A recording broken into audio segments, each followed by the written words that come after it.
এখন শোনা যাচ্ছে? দেখো তো কি রে, আমি তো মাইক্রোফোনে এরকম প্রবলেম দেখিনি কখনো। হ্যাঁ, এখন শোনা যায়? দেখো তো। হুম, এখন ঠিক আছে না? হুম, আসসালামু আলাইকুম।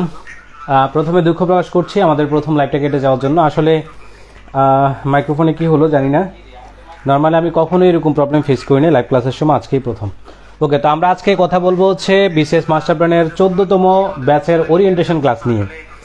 এটা হচ্ছে আমাদের আজকের ক্লাসের মাধ্যমে আমরা শুভ সূচনা করতে যাচ্ছি বিসিএস মাস্টার প্ল্যানের 14তম ক্লাস, এবং হচ্ছে আমাদের স্মার্ট বোর্ডের একটা শুভ সূচনা। আশা করছি ইনশাল্লাহ আপনারা সামনে ভবিষ্যতে আরও ভালো ক্লাস পাবেন।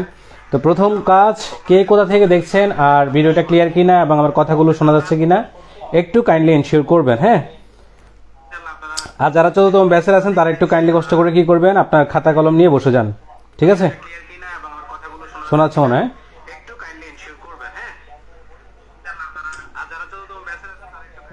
ওকে, তুমি তাহলে 14তম ব্যাচের শেয়ার করে দাও। হ্যাঁ, আচ্ছা, প্রথমে হচ্ছে যারা হচ্ছে আমাদের 14তম ব্যাচে ভর্তি হয়েছেন তাদেরকে স্বাগতম জানাচ্ছি। আপনারা আমাদের সাথে হচ্ছে 120 দিন থাকবেন, আর 120 দিনের মাধ্যমে আমরা চেষ্টা করব 47তম বিসিএস প্লাস অন্যান্য চাকরি পরীক্ষা বলেন প্রত্যেকটা প্রিপারেশন নেওয়ার জন্য। আর 47তম বিসিএস আমরা ইনশাল্লাহ টার্গেট নিয়েছি 140 প্লাস। আশা করছি যেভাবে প্রিপারেশন নিচ্ছি সেভাবে 140-এর উপরেই আসার কথা, তাও আমরা সর্বনিম্ন 140-ই আশা করছি। ঠিক আছে, তো আজকে আমরা এই ক্লাসটা নেওয়ার উদ্দেশ্য হচ্ছে আপনারা যখন গ্রুপে ভর্তি হন আপনাদের মনে অনেক প্রশ্ন জমে থাকে। তো আমি যেহেতু প্রিভিয়াস 13টা ব্যাচ পরিচালনা করেছি প্লাস সাজেশন ব্যাচ আরও অনেক মিলে প্রায় 20টার মতো ব্যাচ পরিচালনা করেছি, সেই হিসাব করে আপনাদের যে মনের বেদনা বলেন, মনের প্রশ্ন বলেন, প্রত্যেকটা কোশ্চেনেরই আমার অ্যান্সার জানা আছে, প্রশ্নগুলো জানা আছে। তো চেষ্টা করেছি আজকে স্মার্ট বোর্ডের মাধ্যমে স্মার্টলি প্রেজেন্ট করার জন্য, যে আপনাদের কিভাবে কোন প্রবলেমগুলো আপনারা ফেস করবেন প্রথমে ভর্তি হওয়ার পর, প্লাস আপনারা কিভাবে পরীক্ষা দিবেন, গ্রুপে কিভাবে জয়েন করবেন, কিভাবে প্রশ্ন অ্যান্সার করবেন, প্রত্যেকটা জিনিসের একদম খুঁটিনাটি আলোচনা করার জন্য আজকে আমরা এসেছি। ঠিক আছে, যদি আমাদের ভিডিওটা ক্লিয়ার দেখা যায় তাহলে সবাই একটু কাইন্ডলি এনশিওর করেন যে 14তম ব্যাচের যারা প্লাস যারা এখনো ভর্তি হননি বা যারা ভর্তি হতে চান তারাও চাইলে ভর্তি হয়ে যেতে পারেন। আমাদের কোর্স ফি হচ্ছে 2550 টাকা, আর আমাদের ভিডিওর উপরেই ডিটেলস দেওয়া আছে।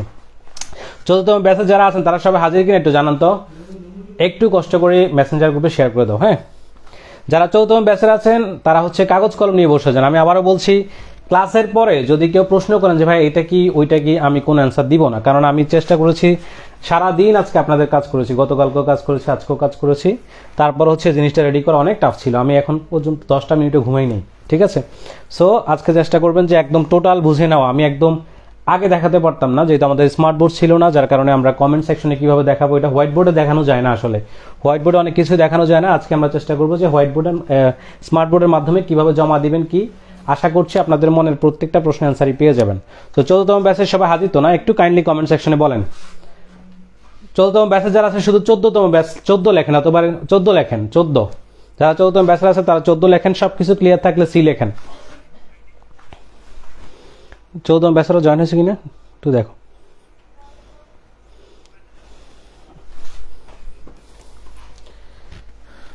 সবাই জয়েন হয়েছে? একটু মেসেজ দিয়ে দাও। যারা ক্লাস মিস করবে, যারা এগুলার ইয়ে করবে না, ওদেরকে বের করে দিব। ওকে, তা আমরা 14তম ব্যাচকে শুভেচ্ছা জানিয়ে আমাদের ক্লাসটা শুরু করতে যাচ্ছি। আপনারা সবাই হাজির হয়ে যান। 14তম ব্যাচের অনেক স্টুডেন্ট, প্রায় আমাদের কত 74 জনের মতো স্টুডেন্ট, সবাই হাজির হয়ে যান দ্রুত দ্রুত, কারণ এরকম সিস্টেমটা আমি আর কোনো প্রশ্ন অ্যান্সার করবো না এটা যদি না বুঝেন। সব কিছু ক্লিয়ার করে দেখাই দিব। ঠিক আছে, জয়েন করছে সবাই 14 লেখেন। 14তম ব্যাচের সবাই 14 লেখেন, কমেন্ট সেকশনে 14 লিখলে আমি বুঝতে পারবো যে আপনি 14তম ব্যাচে আছেন। কেমন? ওকে, আমরা চলে যাই। বিসমিল্লাহ, স্মার্ট বোর্ডের প্রথম। ওকে, তো আমাদের হচ্ছে ওরিয়েন্টেশন ক্লাস বিসিএস মাস্টার প্ল্যানের 14তম ব্যাচ। হ্যাঁ, প্রথম কথা হচ্ছে এই ওরিয়েন্টেশন ক্লাসটা আমাদের আজীবন সব ব্যাচের জন্যই প্রযোজ্য হবে, যেহেতু এটা আমরা এখন দেখাচ্ছি সুন্দর করে। আশা করছি আর অন্যান্য ব্যাচেরও ক্লাস লাগবে না, এক ব্যাচ মাধ্যমে আমরা সব দেখাতে পারবো। হ্যাঁ, তো 14তম ব্যাচের হচ্ছে ডে কত দিন? 120 দিন। হ্যাঁ, 120 দিন, 120 দিন হচ্ছে আপনার ডে। ওকে, তো প্রথম কথা হচ্ছে সিলেবাসটা আপনি কিভাবে পড়বেন। কেমন? সিলেবাসটা আপনি কিভাবে পড়বেন এটা নিয়ে আমি একটু পরে আলোচনা করব। তারপর আগে প্রথম চলে যাই হচ্ছে আপনার রেগুলার এক্সামটা নিয়ে। আপনার এই যে 120 দিনের যে জার্নিটা, সেটার মধ্যে আমাদের রেগুলার এক্সাম কটা থাকবে? আবারও বলছি, রেগুলার এক্সাম কটা থাকবে আমাদের? 89টা। কটা থাকবে? 89টা। অর্থাৎ 89টা রেগুলার এক্সামের মাধ্যমে আমরা 140 মার্কের নিশ্চয়তা নিশ্চিত করব। ঠিক আছে, সো এই 89টা এক্সামের মাধ্যমে আমরা কি করব? আপনার টোটাল সিলেবাসটাকে শেষ করব। এটাকে রেগুলার এক্সাম বলে। সেটা কিভাবে অনুষ্ঠিত হবে? এটা ডে 1, ডে 2, ডে 3, ডে 4 এইভাবে হচ্ছে অনুষ্ঠিত হবে। তারপর হচ্ছে ফাইনাল, সেটাও আমি আলোচনা করব। সো রেগুলার এক্সাম অনুষ্ঠিত হবে কয়টা? 89টা। কয়টা অনুষ্ঠিত হবে? 89টা অনুষ্ঠিত হবে। তারপর হচ্ছে মার্ক থাকবে কেমন? মার্ক থাকতে পারে আপনার 30 থাকতে পারে, 40 থাকতে পারে, 50 থাকতে পারে। অর্থাৎ একটা এক্সামের বা একটা টপিকের গুরুত্ব অনুসারে আপনার এটা মার্কটা আমরা ডিস্ট্রিবিউশন করবো। কোনো টপিকের যদি মনে হয় যে 70টা লাগবে, আমি সেখানে 70টা দিব। কোনো টপিকে যদি মনে হয় যে 60টা লাগে, 60টা দিব। কোনো টপিকে যদি মনে করি 30টা প্রশ্ন এনাফ, 30টা দিব। সো আপনার রেগুলার এক্সাম গেল। সিলেবাসটা আমরা একটু পর আলোচনা করব, এটা রাখলাম। ফাইনাল এক্সাম অনুষ্ঠিত হবে কয়টা? 25টা। কয়টা হবে? 25টা। এটা কত মার্কের? 200 মার্কের। এই যে 200 মার্কের কয়টা ফাইনাল এক্সাম, অর্থাৎ 200 মার্কের পিএসসির আদলে 200 মার্কের ফাইনাল এক্সাম অনুষ্ঠিত হবে কয়টা? 25টা। কেমন? তো এটা কখন হবে? After regular exam. অর্থাৎ আপনি যখন এই যে regular exam day 1, day 2, day 3, day 4 এভাবে 1 দিন, 2 দিন, 3 দিন, 4 দিন করে পড়বেন। এই 4 দিনের ভিতরে প্রত্যেকটা বিষয় থেকে অল্প অল্প করে আমরা শেষ করার পর পঞ্চম দিনে গিয়ে আমরা আফটার যেটা বললাম যে ফাইনাল এক্সাম হবে 200 মার্কের। অর্থাৎ আমরা গতানুগতিক স্টাইলে 200 মার্কের যে আপনার প্রিপারেশন শুরুই হলো না, আপনি 200 মার্কের মডেল টেস্ট দিতে বসে গেছেন, তাহলে আপনি বুঝবেন কিভাবে আপনার প্রিপারেশনটা কেমন। সো আপনি যখন রেগুলার এক্সাম অল্প অল্প করে ডে 1, ডে 2, ডে 3, ডে 4 শেষ করবেন, তারপর হচ্ছে 200 মার্কের এক্সাম দিবেন আফটার রেগুলার এক্সাম। অর্থাৎ রেগুলার এক্সামের পরে আপনি ফাইনাল এক্সাম দিবেন কত? 200 মার্কের। এইভাবে মোট ফাইনাল এক্সাম কয়টা হবে? 25টা। হ্যাঁ, আর রেগুলার এক্সাম 89টা। তার মানে হচ্ছে ওকে একটু ওদিকে দিও। হ্যাঁ, সো 89টা রেগুলার এক্সাম হবে কিভাবে? ডে 1, ডে 2, ডে 3, ডে 4 একটা মডেল টেস্ট হচ্ছে ডে 1, ডে 2, ডে 3, ডে 4 এর মাধ্যমে একটা মডেল টেস্টের রেগুলার এক্সাম শেষ হবে। তারপরে কি ফাইনাল এক্সাম হবে 200 মার্কের, এভাবে 25টা। আর রেগুলার এক্সাম অনুষ্ঠিত হবে কয়টা? 89টা। আশা করি এই দুইটা ক্লিয়ার। এই দুইটা ক্লিয়ার কিনা একটু কাইন্ডলি বলেন তো। সি লেখেন, একটু কাইন্ডলি সি লেখেন। হ্যাঁ, এই দুইটা ক্লিয়ার থাকলে একটু কাইন্ডলি সি লিখে দেন। আচ্ছা, তারপর হচ্ছে ডেইলি এক্সাম এবং ফাইনাল এক্সামের ওএমআর শিট। ওকে, এটা মনে লিখিনি ভুলে, ওএমআর। আচ্ছা, এই ওএমআর শিটটা যেটা আপনি কয়টা ওএমআর শিট করবেন? আমাদের পরীক্ষাগুলো অনুষ্ঠিত হবে ওএমআর শিটের মাধ্যমে, অর্থাৎ ম্যানুয়ালি। আপনি কি করবেন? আপনি পিএসসিতে যেভাবে পরীক্ষা দেন, ওএমআর শিটের মাধ্যমে যেভাবে পরীক্ষা দেন, ঠিক ওইভাবে পরীক্ষা নিব আমরা কোনো গুগল ফর্ম ব্যবহার করব না। আমাকে পিএসসি দিবে ওএমআর শিট, আমি ওএমআর শিটে পরীক্ষা নিয়ে অ্যাপসে কেন দিব? আপনি এক্সামের ফিল্ডটা তখনই পাবেন, দেখবেন যারা বড় বড় ক্যাডার হয়েছেন, বড় বড় না, যারা ক্যাডার হয়েছেন প্রত্যেক ক্যাডারই সমান। যারা ক্যাডার হয়েছেন, ক্যাডার ভাই বড় ভাইরা কি সাজেস্ট করে আমাদেরকে যে ওএমআর শিটের মাধ্যমে পরীক্ষা দিবেন। তাতে যেটা হয় যে আপনার অ্যাকিউরেসি বাড়ে, প্লাস হচ্ছে আপনার কি আপনি যে এক্সাম হলে আছেন ওই ফিল্ডে আসে। অ্যাপসে দিলে শুধু গুতাইতে এবার টিপতে তো লাভ হয় না ভাই, আপনি ওই এক্সামের ফিল্ডটা পান না। যার কারণে আমরা ওএমআর শিটে পরীক্ষা নিব। আমরা আপনাকে ওএমআর শিট কয়টা দিয়েছি? এই যে 50 মার্কের কয়টা দিয়েছি? মানে পিডিএফ দিয়েছি। হ্যাঁ, ওএমআর শিটে পিডিএফ দিব না, দিয়েছি অলরেডি। এখানে আপনি আর হচ্ছে 200 মার্কের। ওকে, আপনি কি করবেন? আপনাকে যে পিডিএফটা দিয়েছি 50 মার্কের পিডিএফ দিয়েছি, আর ওটা হচ্ছে 200 মার্কের পিডিএফ দিয়েছি। 200 মার্কেরটা টোটালি পিএসসির একদম অরিজিনাল। পিএসসির এক্সাম হলে আপনার, অর্থাৎ বিসিএস এক্সাম হলে আপনি যে ওএমআর শিটটা পাবেন, ঠিক অরিজিনাল ওএমআর শিটটা আমরা আপনাকে দিয়েছি। বাংলাদেশের কোনো এক্সাম ব্যাচে পিএসসির অরিজিনাল ওএমআর শিট দিয়ে এক্সাম নেয় না। সো কেন বিসিএস মাস্টার প্ল্যানটা অনন্য বা ব্যতিক্রম, তার অন্যতম আরও একটা কারণ হচ্ছে পিএসসির অরিজিনাল ওএমআর শিটে দিয়ে পরীক্ষা নেওয়া। ঠিক আছে, এখন আপনাদের মনে প্রশ্ন যে স্যার আমি কয়টা ওএমআর শিট প্রিন্ট করাবো? মনে প্রশ্ন আছে না? 30টা। কয়টা করাবেন? ডেইলি এক্সামের জন্য 30টা, ফাইনাল এক্সামের জন্য কয়টা? 30টা। এখন অনেকে বলবে যে ডেইলি এক্সামের জন্য 30টা মডেলটা প্রিন্ট করবো, ফাইনালটা না হয় বুঝলাম যে 25টা ফাইনাল এক্সাম, 30টা আমি প্রিন্ট করাই নিছি, তো ডেইলি এক্সামের জন্য 30টা কেন? আমরা ডেইলি এক্সামের যে 50 মার্ক, 30 মার্ক, 40 মার্কের হয়, আমরা 50 মার্কের ওএমআর শিট একটার ভিতরে 4টা এক্সাম দেওয়ার সিস্টেম করে দিয়েছি। সো আপনার ওএমআর শিটটা বাঁচাই দিলাম। ঠিক আছে, আপনি দোকানে কি করবেন? কম্পিউটার দোকানে গিয়ে আপনি ওনাকে বলবেন যে আমার পিডিএফ থেকে ফটোকপি করে দেন। আমি আবারও বলছি, যারা পিডিএফ থেকে প্রিন্ট করতে বলবেন আপনার কাছ থেকে টাকা বেশি নিবে। আর যদি বলেন যে পিডিএফ থেকে ফটোকপি করে দেন, একদম ঢাকা নীলক্ষেতে পাওয়া যায়, অন্যান্য জায়গায় পাবেন। পিডিএফ থেকে প্রিন্ট করলে আপনার প্রতি পিস হয়তো 1.5 মানে 1.5 টাকা করে রাখবেন, অথবা ক্ষেত্র বিশেষ 2 হতে পারে, আমি 1.5 টাকা দিয়ে প্রিন্ট করতাম। সো চেষ্টা করবেন আপনারা হচ্ছে ফাইনাল এক্সামের জন্য 30টা আর রেগুলার এক্সামের জন্য 30টা ওয়াইমার শিট কি করতেন, প্রিন্ট করে নিতেন। এখন আবার অনেকের মনে প্রশ্ন থাকে, স্যার আপনি যে পিডিএফটা দিয়েছেন ওয়াইমার শিটের, আমার কাছে এটা না, কিন্তু প্রিসেপ্টরসের বা অন্যান্য কোচিংয়ের বা অন্যান্য কোনো জায়গার ওয়াইমার শিট সেটা দিয়ে হবে কিনা, 100% হবে। সো এটা দিয়ে হবে, আপনি চাইলে যে কোনো ওয়াইমার শিটই ব্যবহার করতে পারেন। আমরা এটা দিয়েছি মানে এটা দিয়েই দিতে হবে এমন না, তবে পিএসসি 200 মার্কের যে ওয়াইমার শিটটা ডেফিনেটলি আমাদেরটা ব্যবহার করবেন, কারণ এটা পিএসসির একদম অরিজিনাল ওয়াইমার শিট।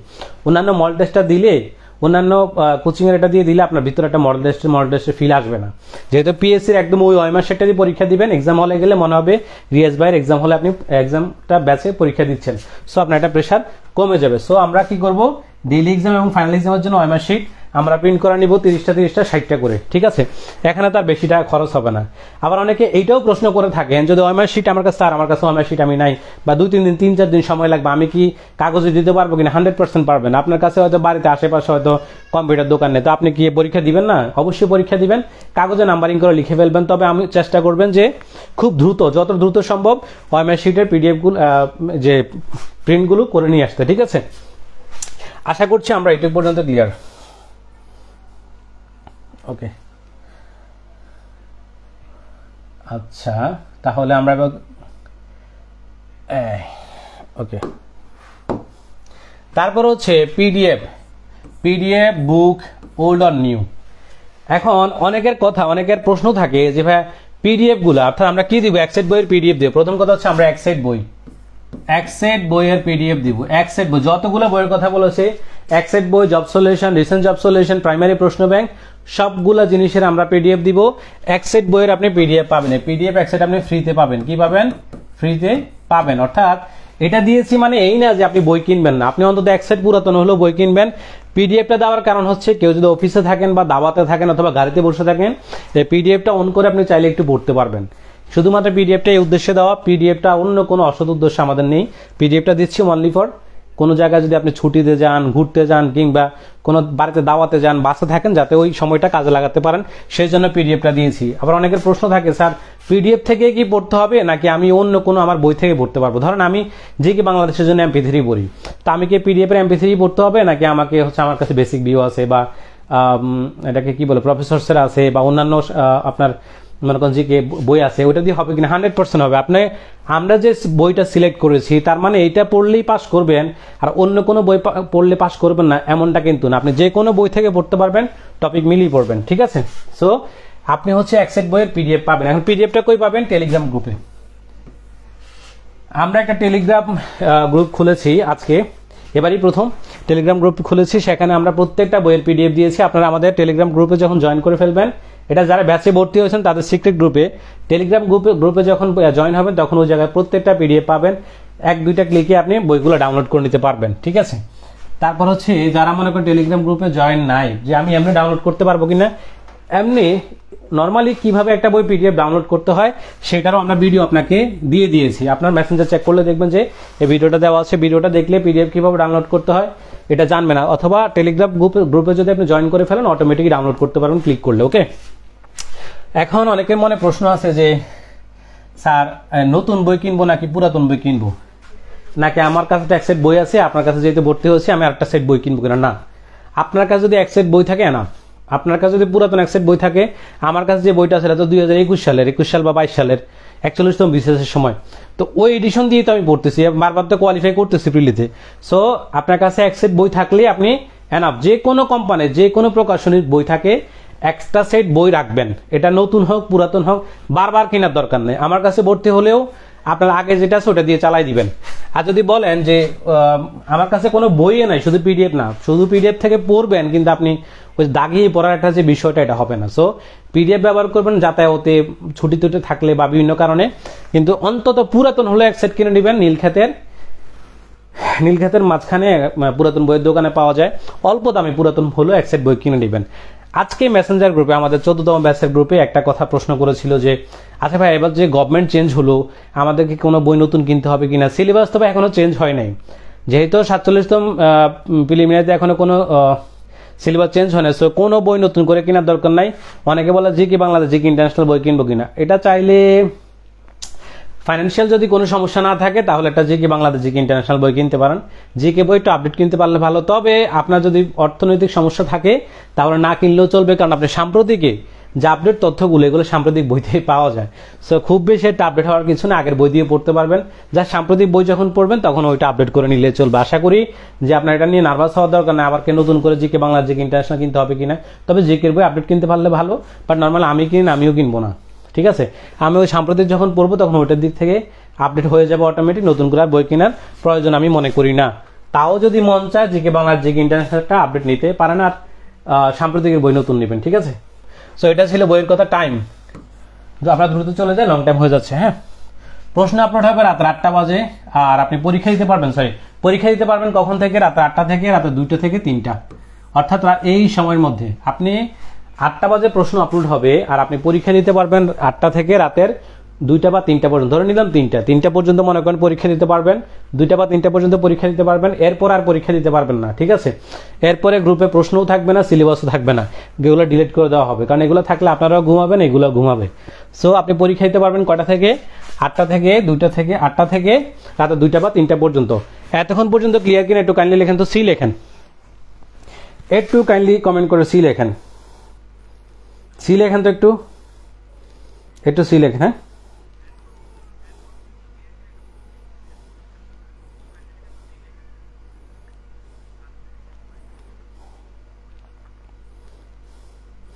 সি লিখতেছেন? হ্যাঁ, সি লেখেন একটু।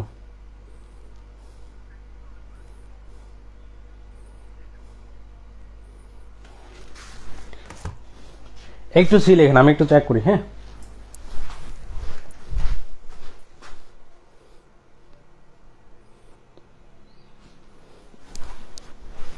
ওকে, অনেকে সি লিখেছেন, আশা করছি ক্লিয়ার, আশা করছি ক্লিয়ার। তারপরে হচ্ছে আচ্ছা, তাহলে হচ্ছে পরীক্ষা দিতে পারবেন কয়টা? রাত 8টা থেকে 3টা পর্যন্ত, 2টা বা 3টা পর্যন্ত। এরপরে যদি প্রশ্ন করেন যে স্যার আমি তো পরীক্ষা দিতে পারলাম না, আমি তো সময় নেই, ঘুমাই গেছি, লাভ হবে না। আপনাকে আমি একদম মানে লাইভে আলোচনা করে দিচ্ছি, আপনি পরীক্ষা দিতে পারবেন এই সময়, এরপরে আর পরীক্ষা দেওয়ার সুযোগ নাই, এরপরে আর পরীক্ষা দেওয়ার সুযোগ নাই। পরীক্ষার প্রশ্ন এবং সিলেবাস সবকিছু ডিলিট হয়ে যাবে। এটা যখনই রাখবো তখন যে প্রবলেমটা হয়, আপনারা এটা দেখো আচ্ছা এটা আছে তো, পরে একটা পরীক্ষা দিয়ে নিব, আপনারাও ঘুমিয়ে যান আর পড়াশোনা হয় না। দ্বিতীয় কথা হচ্ছে আগের দিনের পরীক্ষার অ্যান্সার শিট পরের দিনের পরীক্ষার নিচে কমেন্টে জমা রাখে, যার কারণে আমি এইটা পরীক্ষার শেষ সময় মানে এগুলো থাকবে না গ্রুপে, ঠিক আছে। তারপর হচ্ছে কোশ্চেন অ্যান্ড সিলেবাস। আচ্ছা, সিলেবাস এবং কোশ্চেন কখন আপলোড হবে? ধরেন সিলেবাসটা আপলোড হবে মনে করেন আজকে কত মডেল টেস্ট, প্রথম মডেল টেস্ট, হ্যাঁ, বা মডেল টেস্ট 1 মডেল টেস্ট। মনে করেন আমাদের ব্যাচের কার্যক্রম কয় তারিখ থেকে শুরু হবে? 12 তারিখ থেকে। আমরা প্রথম এই সিলেবাসটা আপলোড করবো 12 তারিখে, যদিও আমি আপনাদেরকে আগে দিয়ে দিয়েছি, কারণ আপনারা চাইলে একটু আগে থেকে পড়াশোনা শুরু করতে পারবেন। 12 তারিখ থেকে যেহেতু আমাদের ব্যাচের কার্যক্রম শুরু, মডেল টেস্ট এই মনে করেন ওই তারিখে শুরু হবে। তারপর মনে করেন প্রথম মডেল টেস্টটা কয় তারিখ থেকে হবে?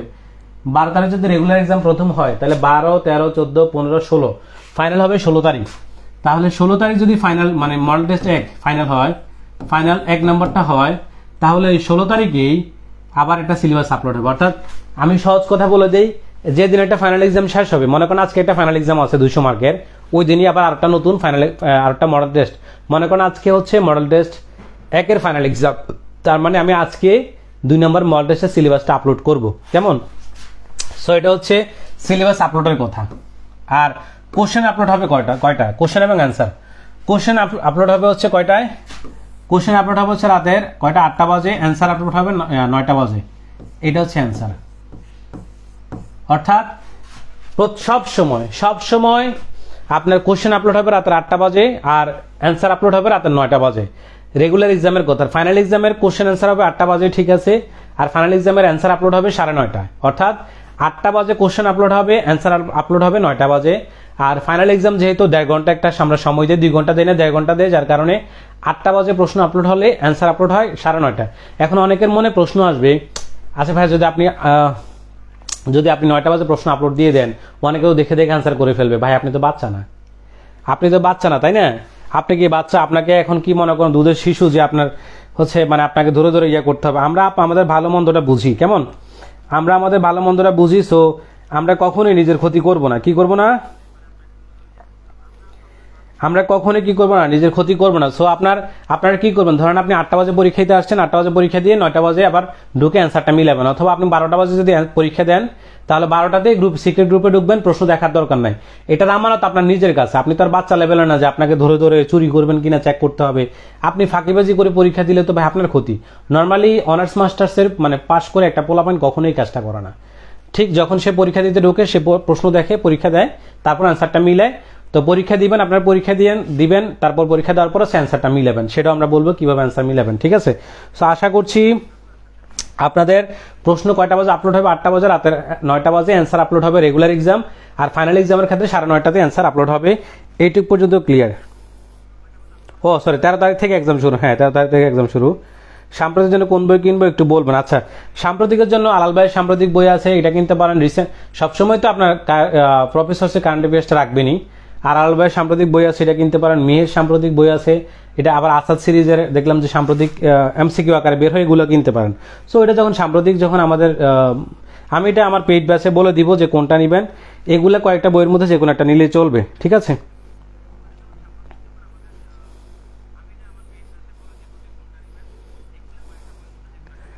আচ্ছা আচ্ছা, এটা ক্যামেরা না, সম্ভবত বোর্ড সাইডে একটু প্রবলেম হয়েছে। আচ্ছা, অনেকে বলেছেন যে স্যার ভোকাবুলারির যে পেজ নাম্বার উল্লেখ থাকে সেটা কি জব সলিউশনে? না, ভোকাবুলারির যে পেজ নাম্বার উল্লেখ থাকে এটা মাস্টার বই, সব কিছু মাস্টার বই থেকে। ইংলিশের যত কিছু যত পেজ নাম্বার থাকবে সব কিছু মাস্টার বই থেকে থাকবে, ঠিক আছে। ওকে, তাহলে হচ্ছে আমরা তাহলে কি গেলাম, কোশ্চেন অ্যান্সার কখন আপলোড হবে এটা গেলাম। কোশ্চেন অ্যান্সার আপলোড কয়টাতে হবে এটা অলরেডি বলে ফেলছি। কোশ্চেন আপলোড হবে 8টা বাজে, অ্যান্সার আপলোড হবে 9টা, আর ফাইনালের ক্ষেত্রে হবে 9:30। ওকে, তারপর হচ্ছে অ্যান্সার সাবমিট। অ্যান্সারটা কিভাবে সাবমিট করবেন এই একটা কথা, অ্যান্সার কিভাবে সাবমিট করুন চলেন, অ্যান্সার কিভাবে সাবমিট করুন চলেন আমরা একটা গ্রুপে চলে যাই। হ্যাঁ, গ্রুপে চলে যাই। ও আচ্ছা, চলেন আমরা একটু আসেন, একটু আপনাদেরকে ডেমো দেখে। হ্যাঁ, নেট কানেকশন ঠিক আছে না? এই একটু মনোযোগ দেন, এই সেকশনটা নোট করে পড়তে বলছেন, কিভাবে নোট করবো সেটা বলবো। ওকে, একটু ওরে বাবা 13 ব্যাচ 14 ব্যাচ সব ওপেন হয়ে গেছে। ওকে, এই হচ্ছে আপনাদের 14তম ব্যাচ। কেমন এই 14তম ব্যাচ দেখতে পাচ্ছেন? নিজেদের ব্যাচটা দেখতে তো ভালোই লাগে। হ্যাঁ, আচ্ছা, নোট করে কিভাবে পড়তে বলো এটা আমি বলবো। এই হচ্ছে 14তম ব্যাচ। তাহলে আপনার কিভাবে, প্রথম কথা সিলেবাসটা আপলোড হবে, আপনারা কোথায় পাবেন? ফিচার, এই যে ফিচার অপশন আছে না, এই ফিচার অপশনে গেলে সিলেবাসটা পাবেন। তবে এটা সিলেবাসটা সবসময় একটা মডেল টেস্ট শেষ একটা সিলেবাস কাটা হবে। আবারও বলছি, একটা মডেল টেস্ট শেষ সিলেবাসটা কাটা হবে, 2 নম্বর মডেল টেস্ট শেষ সিলেবাস কাটা হবে। আপনারা যদি দরকার মনে করেন ডাউনলোড করে রাখবেন, এভাবে যদি ডাউনলোড রেখে দেয় তাহলে পড়া হয় না, সিলেবাস দেখা হয় না। যখন আমি বলবো যে একটা মডেল টেস্ট শেষ ডিলিট করা হবে তখন সে নিজ দায়িত্বে এটা লিখে লিখে পড়বে। আমি একটা রিকোয়েস্ট করবো, সবসময় চেষ্টা করবেন সিলেবাসটা যেটা এটা যেদিন পড়া থাকবে একটু লিখে ফেলতে, আজকে কি পড়বেন। তাতে যেটা উপকার হবে যে আপনি লিখতে লিখতে একটা মুখস্থ একটা টপিক সম্পর্কে একটা আইডিয়া হয়ে গেল, এখানে পাবেন। এটাও দেখার দরকার নাই, আপনি ধরেন এভাবে মনে করেন, এভাবে চলে যান, মনে করেন আমি পোজ দিলাম। হ্যাঁ, এই যে মডেল টেস্ট, এই লেখাগুলো পড়বেন, একটু দেখেন। ওহো আচ্ছা, এখানে দেখেন, এখানে এই গ্রুপের নিয়মগুলো পড়বেন। এই যে পরীক্ষার সময়, হ্যাঁ রাত 3টা পর্যন্ত এই যে পরীক্ষার সময় এগুলো দেখবেন, এই রুলস গুলা পড়বেন। এই এক সেট বই পড়ার নিয়ম, ঠিক আছে, এক সেট বই পড়ার নিয়ম, অর্থাৎ মডেল টেস্টের উপরে আপনার যে লেখাগুলো আছে, এই যে এক সেট বই পড়ার নিয়ম, জব সলিউশন পড়ার নিয়ম, পরীক্ষার দেওয়ার নিয়ম। দেখেন আমরা কিন্তু আপনাকে প্রত্যেকটা জিনিস এখানে লিখে দিয়েছি। আবার দেখেন এই ওয়েমারশিট কিভাবে জমা দিবেন বাংলাতে লিখে দিছি, কিভাবে বাংলা, এই দেখেন প্রত্যেকটা জিনিস এই মডেল টেস্টের উপরে লেখাগুলো পড়বেন। এই দেখেন কিভাবে জমা দিবেন, বিশেষ ঘোষণা কিভাবে, আমি যে কথাগুলো মুখে বলতেছি এখানে প্রত্যেকটা জিনিস লেখা আছে, আশা করছি বুঝতে পারবেন। এই হচ্ছে আপনার মডেল টেস্ট। হ্যাঁ, সিলেবাসটা, আচ্ছা এক কাজ করি, সিলেবাসটা একটু আলোচনা করে ফেলি। হ্যাঁ, নাকি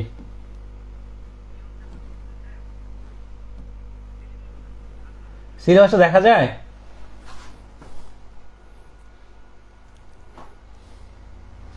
ক্লিয়ার তো না? এই সিলেবাসটা ক্লিয়ার দেখা যাচ্ছে?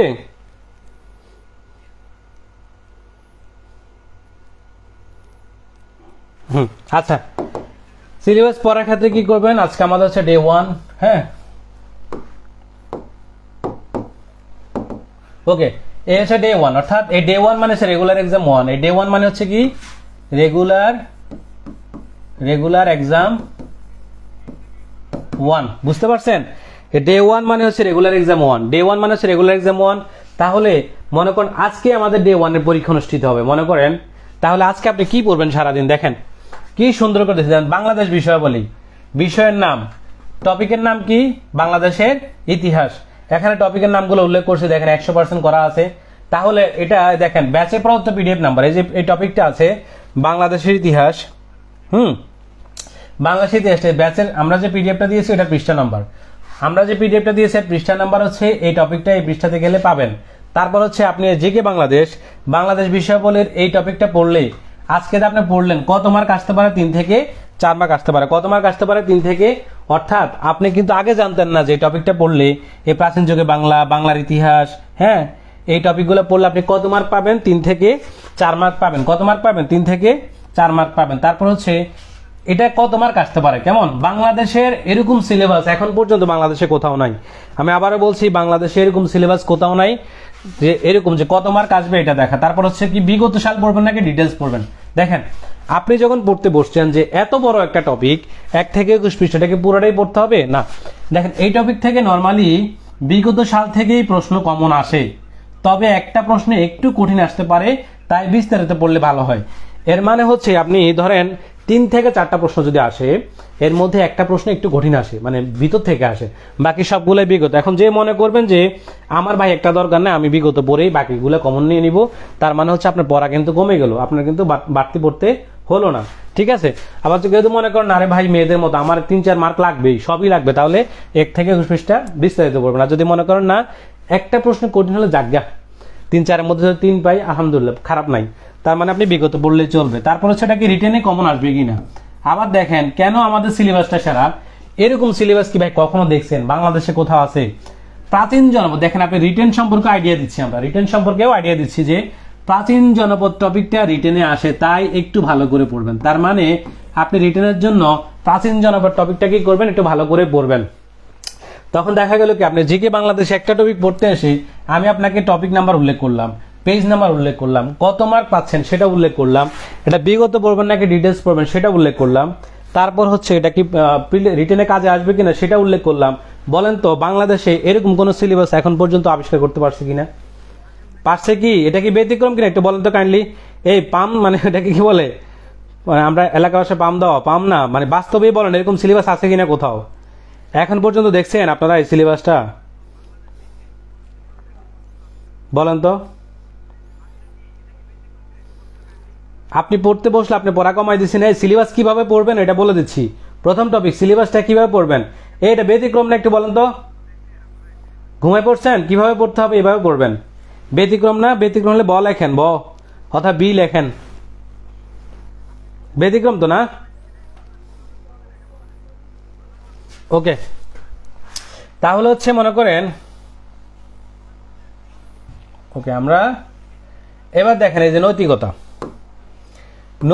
আমরা আজকে পড়ব। মনে করেন রেগুলার এক্সাম 1 এর মধ্যে নৈতিকতা আসতো। নৈতিকতা টপিকটার নাম কি? নৈতিকতার উৎস, প্রকৃতি, ধর্ম, ম্যাকিয়াভেলির মনোভাব, নৈতিকতা, সুশাসন, মূল্যবোধের সম্পর্ক, স্টার চিহ্ন দেওয়া আছে। তারপর হচ্ছে পৃষ্ঠা নাম্বার এত, 2 মার্ক আসবে। তার মানে আপনি রেগুলার এক্সাম যদি নৈতিকতাটা পড়েন 1 থেকে 12 পৃষ্ঠা পড়েন, আপনি 2 মার্ক পাবেন কমন। কত পাবেন? 2 মার্ক কমন পাবেন। ভাই এগুলো পাবেন মানে ইনশাল্লাহ পাবেন, কোনো সন্দেহ নেই, ঠিক আছে? তারপর হচ্ছে এই টপিক যেহেতু দেখেন এই সিলেবাসটা একটু ভালো করে দেখেন, বাংলাদেশে কেন ব্যতিক্রম সিলেবাস দেখেন।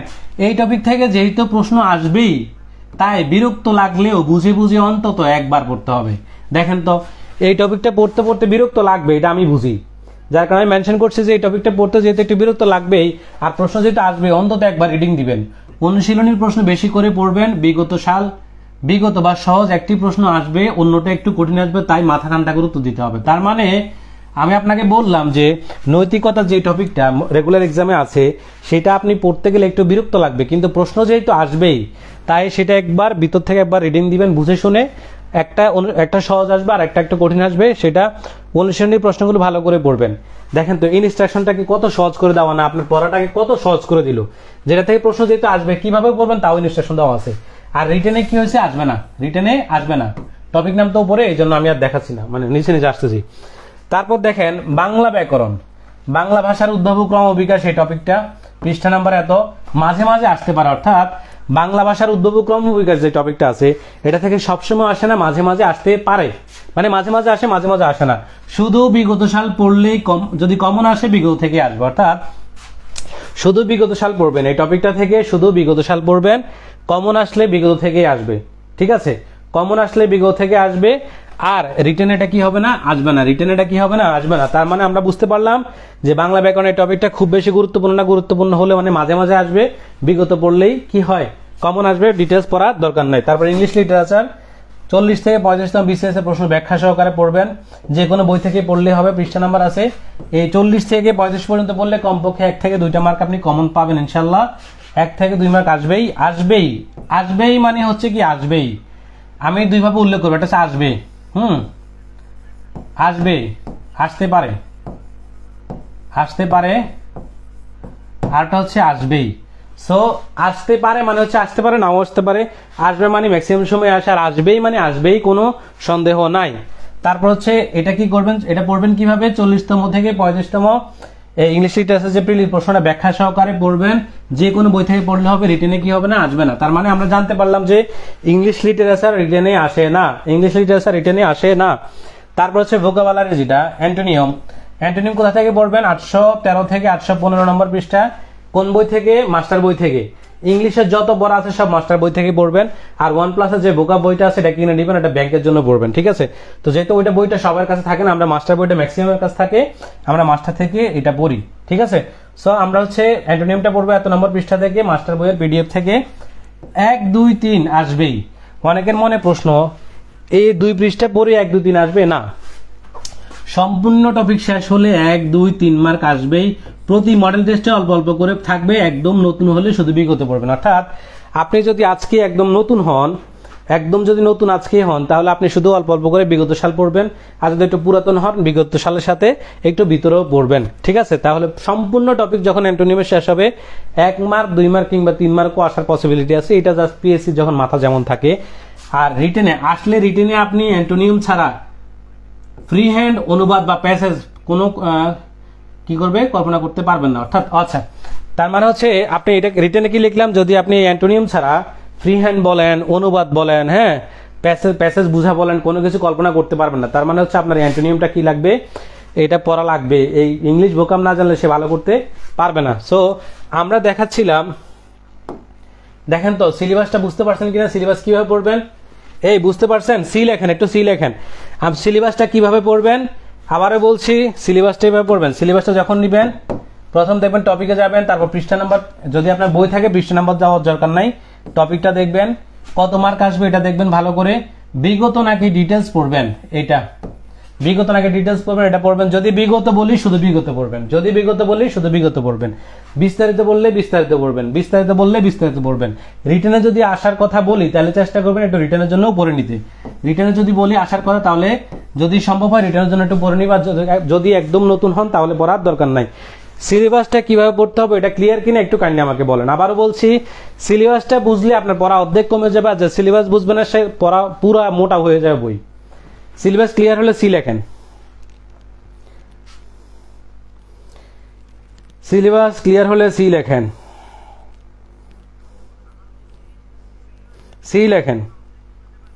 নৈতিকতা কোন বই থেকে পড়বো, MP3 থেকে পড়তে পারেন, বেসিক ভিউ থেকে পড়তে পারেন, তারপর হচ্ছে এখন ডিলিওন্টোলজি কি যেন একটা বই বের হয়েছে ওটা থেকে পড়তে পারেন, আপনি যে কোনো বই থেকেই পড়তে পারেন। আমরা আপনাকে MP3 PDF-টা দিয়েছি, বেসিক ভিউর PDF দিয়েছি, আপনি যেটা থেকে পড়তে পারেন, ঠিক আছে। আমরা টেলিগ্রাম গ্রুপে আপনার বেসিক ভিউটা দিয়েছি, আবার MP3টা দিয়েছি, সো আপনি যে কোনো একটা ফলো করলেই চলবে। সি তো না, আচ্ছা ওকে। তার মানে হচ্ছে আমরা বুঝতে পারলাম যে সিলেবাসটা কিভাবে পড়বো। আচ্ছা তাহলে আমরা গেলাম কিভাবে, ওকে। আপনি এই গ্রুপের মধ্যে, সিক্রেট গ্রুপের মধ্যে, এই 14তম ব্যাচের মধ্যে সবসময় সিলেবাস, প্রশ্ন, সিলেবাস আপলোড হবে, প্রশ্ন আপলোড হবে, অ্যান্সার আপলোড হবে, যা কিছু আছে এখানেই আপলোড হবে। আপনি 14তম ব্যাচ সিক্রেট গ্রুপে অবশ্যই আর থাকবেন, ওকে। এখন কথা হচ্ছে প্রশ্ন, প্রশ্ন কিভাবে আপলোড হবে, প্রশ্নগুলো আমাদের আপলোড হবে কিভাবে, ছবি আকারে এরকমই মনে করেন একটা দুটো এরকম এভাবে 1 2 3 4 5 6 করে 7 8 করে একসাথে এরকম করে ছবি আকারে প্রশ্ন আপলোড হবে। কি আকারে, ছবি আকারে প্রশ্ন আপলোড হবে, বুঝা গেল, ছবি আকারে প্রশ্ন আপলোড হবে এভাবে। এখন অনেকের মনে প্রশ্ন, তো ছবি যদি আপলোড হয় আমি অ্যান্সার শিটটা ওএমআর শিটটা জমা দিব কিভাবে। মনে করেন এটা হচ্ছে একটা ওএমআর শিট, কি করবেন, এটা একটা ওএমআর শিট, কেমন, এটা একটা ওএমআর শিট। আপনি কি করবেন, এই যে কমেন্ট সেকশনটা দেখা যায় তো না, এই যে কমেন্ট সেকশন, এই যে কমেন্টে দেখেন, এই যে কমেন্ট, এই কমেন্ট সেকশনে ক্লিক করবেন। আবার বাচ্চাদের মধ্যে শিখিয়ে দিচ্ছি, আচ্ছা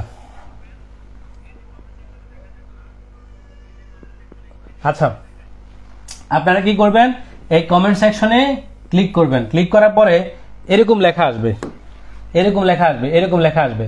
তখন আপনি কি করবেন, মনে করেন আমি কমেন্ট দিচ্ছি, হ্যাঁ, আপনি এই যে মনে করেন একটা প্রশ্ন, এটা হচ্ছে পুরাটা প্রশ্ন আমি আপলোড দিলাম, এখান থেকে দেখে দেখে পরীক্ষা দিছি, মানে ওএমআর শিটের ছবি তুললাম, এরকম ওএমআর শিটের ছবি তুলবেন। ছবি তোলার পরে কি করবেন, আপনি এই যে প্রশ্নটার নিচে আসবেন, প্রশ্নের নিচে এসে প্রশ্নের নিচে আপনি কি থাকবে, কমেন্ট লেখায়, কমেন্ট, ঠিক আছে, এই কমেন্ট একটা ক্লিক করবেন। এভাবে ক্লিক করলে এভাবে অপশন আসবে, এই মনে করেন এখানে যেমন আমার এই আইডি এখানে আসছে, খালি ঘর আসছে, তাই না। আপনি এখানে কি করবেন, যে মোবাইল দিয়ে যে ওএমআর শিটের ছবি তুলছেন না, মোবাইল দিয়ে এরকম একটা ওএমআর শিটের ছবি তুলবেন, তোলার পরে এই যে ক্যামেরা অপশন, এই ক্যামেরা অপশনে ক্লিক করবেন, বুঝা গেল। ক্যামেরা অপশনে ক্লিক করার পর আপনার মোবাইল থেকে এরকম গ্যালারিটা চলে আসবে, হ্যাঁ, আমার এখানে কোনো ছবি নাই, তো গ্যালারিতে চলে আসলে গ্যালারিতে মনে করেন এরকম এটা একটা ছবি, হ্যাঁ, এটা একটা ছবি, মনে করেন এটা একটা ছবি, এই ছবি ক্লিক করলে এখানে ওপেন দিলে, এখানে ওপেন দিলে আপনার এখানে কমেন্টে চলে আসবে, বুঝতে পারছেন। মানে আপনি কি করবেন, আবার দেখাই, এটা মনে করেন একটা প্রশ্ন, বুঝা গেল, মনে করেন এটা একটা প্রশ্ন, এই প্রশ্নের নিচে আসবেন, এই যে এখানে কমেন্ট সেকশন, এই কমেন্টে ক্লিক করবেন, ক্লিক করার পর আপনার এরকম একটা ঘর আসবে, ঘরের পরে ক্যামেরা অপশনে ক্লিক করবেন, ক্যামেরা অপশন ক্লিক করার পরে আপনার হচ্ছে কি হবে, ক্যামেরা অপশনে ক্লিক করার পর আপনার গ্যালারিতে চলে যাবো, আমার শিটের যে ছবি তুলছেন ওই ছবিটা এখানে গিয়ে জাস্ট ওকে করে দিবেন, ঠিক আছে। ফেসবুকে যারা কমেন্ট করতে পারেন না, এটার জন্য ব্যর্থতা ছাড়া কিছু না, তাও আমি বাচ্চাদের মতো দেখাই দিলাম যে এভাবে ছবিতে দিয়ে কমেন্ট সেকশনে ওএমআর শিটটা জমা দিবেন। এরপরে যদি কেউ বলেন কিভাবে ওএমআর শিট জমা দিব, তাকে কি বলা যায় বলেন তো, এইটা আর কখনোই বলে দিব না। ফাইনাল কথা, আপনি এই যে গ্রুপে ঢুকবেন, মনে করেন মডেল টেস্ট রেগুলার এক্সাম 1 নম্বর প্রশ্ন, এটা আপনি নিচে যাবেন, যাওয়ার পরে কমেন্ট সেকশনে ক্লিক করবেন, হ্যাঁ, দেখেন কমেন্টে ক্লিক করার পর আমার ঘরটা এভাবে আসছে, কিভাবে আসছে, এভাবে আসছে। তাহলে আমি এবার কি করব, এখানে কি করব, এই যে এখানে ক্লিক করব, এই এখানে ক্লিক করব, তারপর আমার গ্যালারিটা আসবে, গ্যালারি মনে করেন এই ছবিটা ক্লিক দিব, এরপর এইভাবে ওপেন করে দিব, শেষ, বুঝা গেল। ওপেন করে দিলে এই যে ওপেন করে দেওয়ার পর কি করবেন, এই যে এখানে এটাতে ক্লিক করলে আপনার ওএমআর শিটটা এখানে জমা দেওয়া হয়ে যাবে। অ্যান্সার শিট যখন 9টা বাজে আপলোড হবে তখন ওইটার মধ্যে অ্যান্সার কত মার্ক পেয়েছেন জমা দিবেন, বুঝা গেল, বুঝতে পারছেন। মনে করেন আমি 8টা বাজে এখানে ওএমআর শিট জমা দিলাম, এবার মনে করেন আমি এটা আমার 9টা বাজে অ্যান্সার শিট আপলোড হয়েছে, আমি কত মার্ক পেলাম, মনে করেন আমি পেলাম আজকে কত 23 মার্ক পাইছি, দেখছেন, দেখেন আমি আজকে রেগুলার এক্সামে 23 পাইছি, এখানে 23 মার্ক বসায় দিলাম। সো আপনি কি করতে হবে, প্রশ্নের নিচে ওএমআর শিট, আবার বলছি প্রশ্নের নিচে ওএমআর শিটটা জমা দিবেন, আর অ্যান্সার পোস্টের নিচে কি করবেন, আপনি কি দিবেন, অ্যান্সার পোস্টের নিচে কত মার্ক পেয়েছেন সেটা কি করবেন, জমা দিবেন, বুঝা গেল। এইটুকু পর্যন্ত ক্লিয়ার কেন একটু বলেন তো, একটু আর একটু জুম করতে হবে,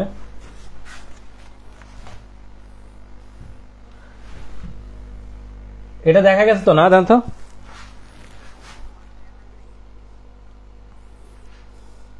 এই বুঝতে পারছেন,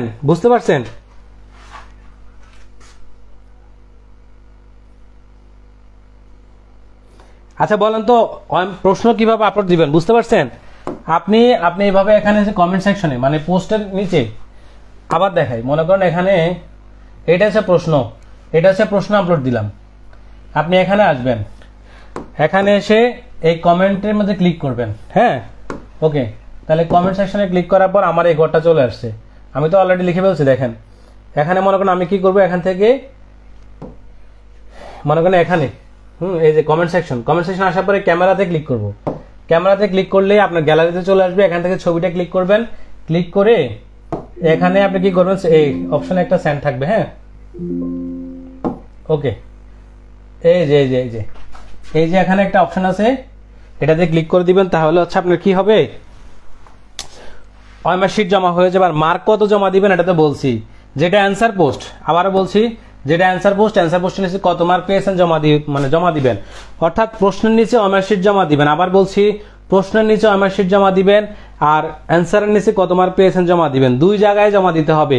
প্রশ্নের নিচে ওএমআর শিট জমা দিতে হবে, কত মার্ক অ্যান্সার মিলানোর পর কত মার্ক পেয়েছেন সেটা জমা দিবেন। নেগেটিভ মার্ক থাকবে, অর্থাৎ 0.50 কাটা যাবে, একটা প্রশ্ন ভুল গেলে 0.50 কাটা যাবে, এই হিসেব করে নেগেটিভ মার্কিং করবেন। পিএসসি তে যেভাবে হয়, মার্কিং করে কত মার্ক পেয়েছেন সেটা অ্যান্সার পোস্টের নিচে জমা দিতে হবে। তাহলে প্রশ্নের নিচে ওএমআর শিট জমা দিবেন, অ্যান্সার পোস্টের নিচে ওএমআর শিট জমা দিবেন, মার্ক জমা দিবেন।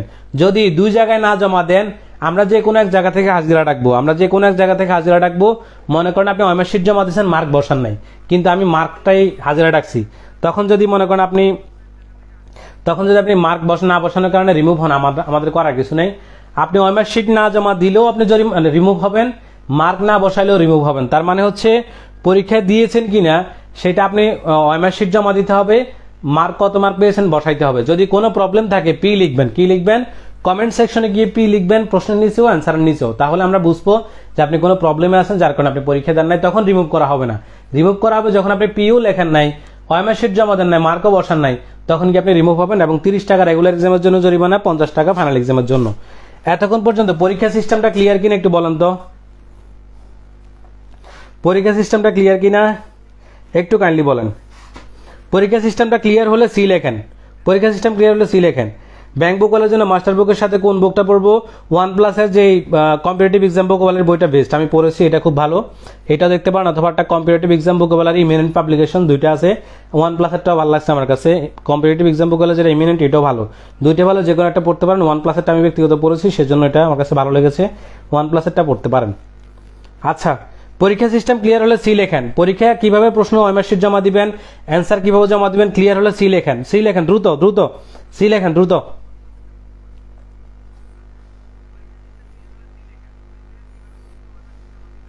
সি লেখেন, দ্রুত লেখেন, সি লেখেন। এই যে 14তম ব্যাচ কি ঘুমাই গেছেন, সি লেখেন, একটু কাইন্ডলি কষ্ট করে সি লেখেন। ওকে, তাহলে আমরা কোথায় ছিলাম,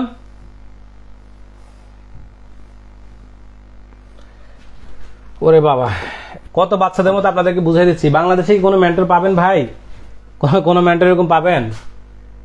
অনেক রহমত আল্লাহ আপনাদের প্রতি যে আমার মতো মানুষকে আপনারা আবার নিজের প্রশংসা করে ফেলতেছি।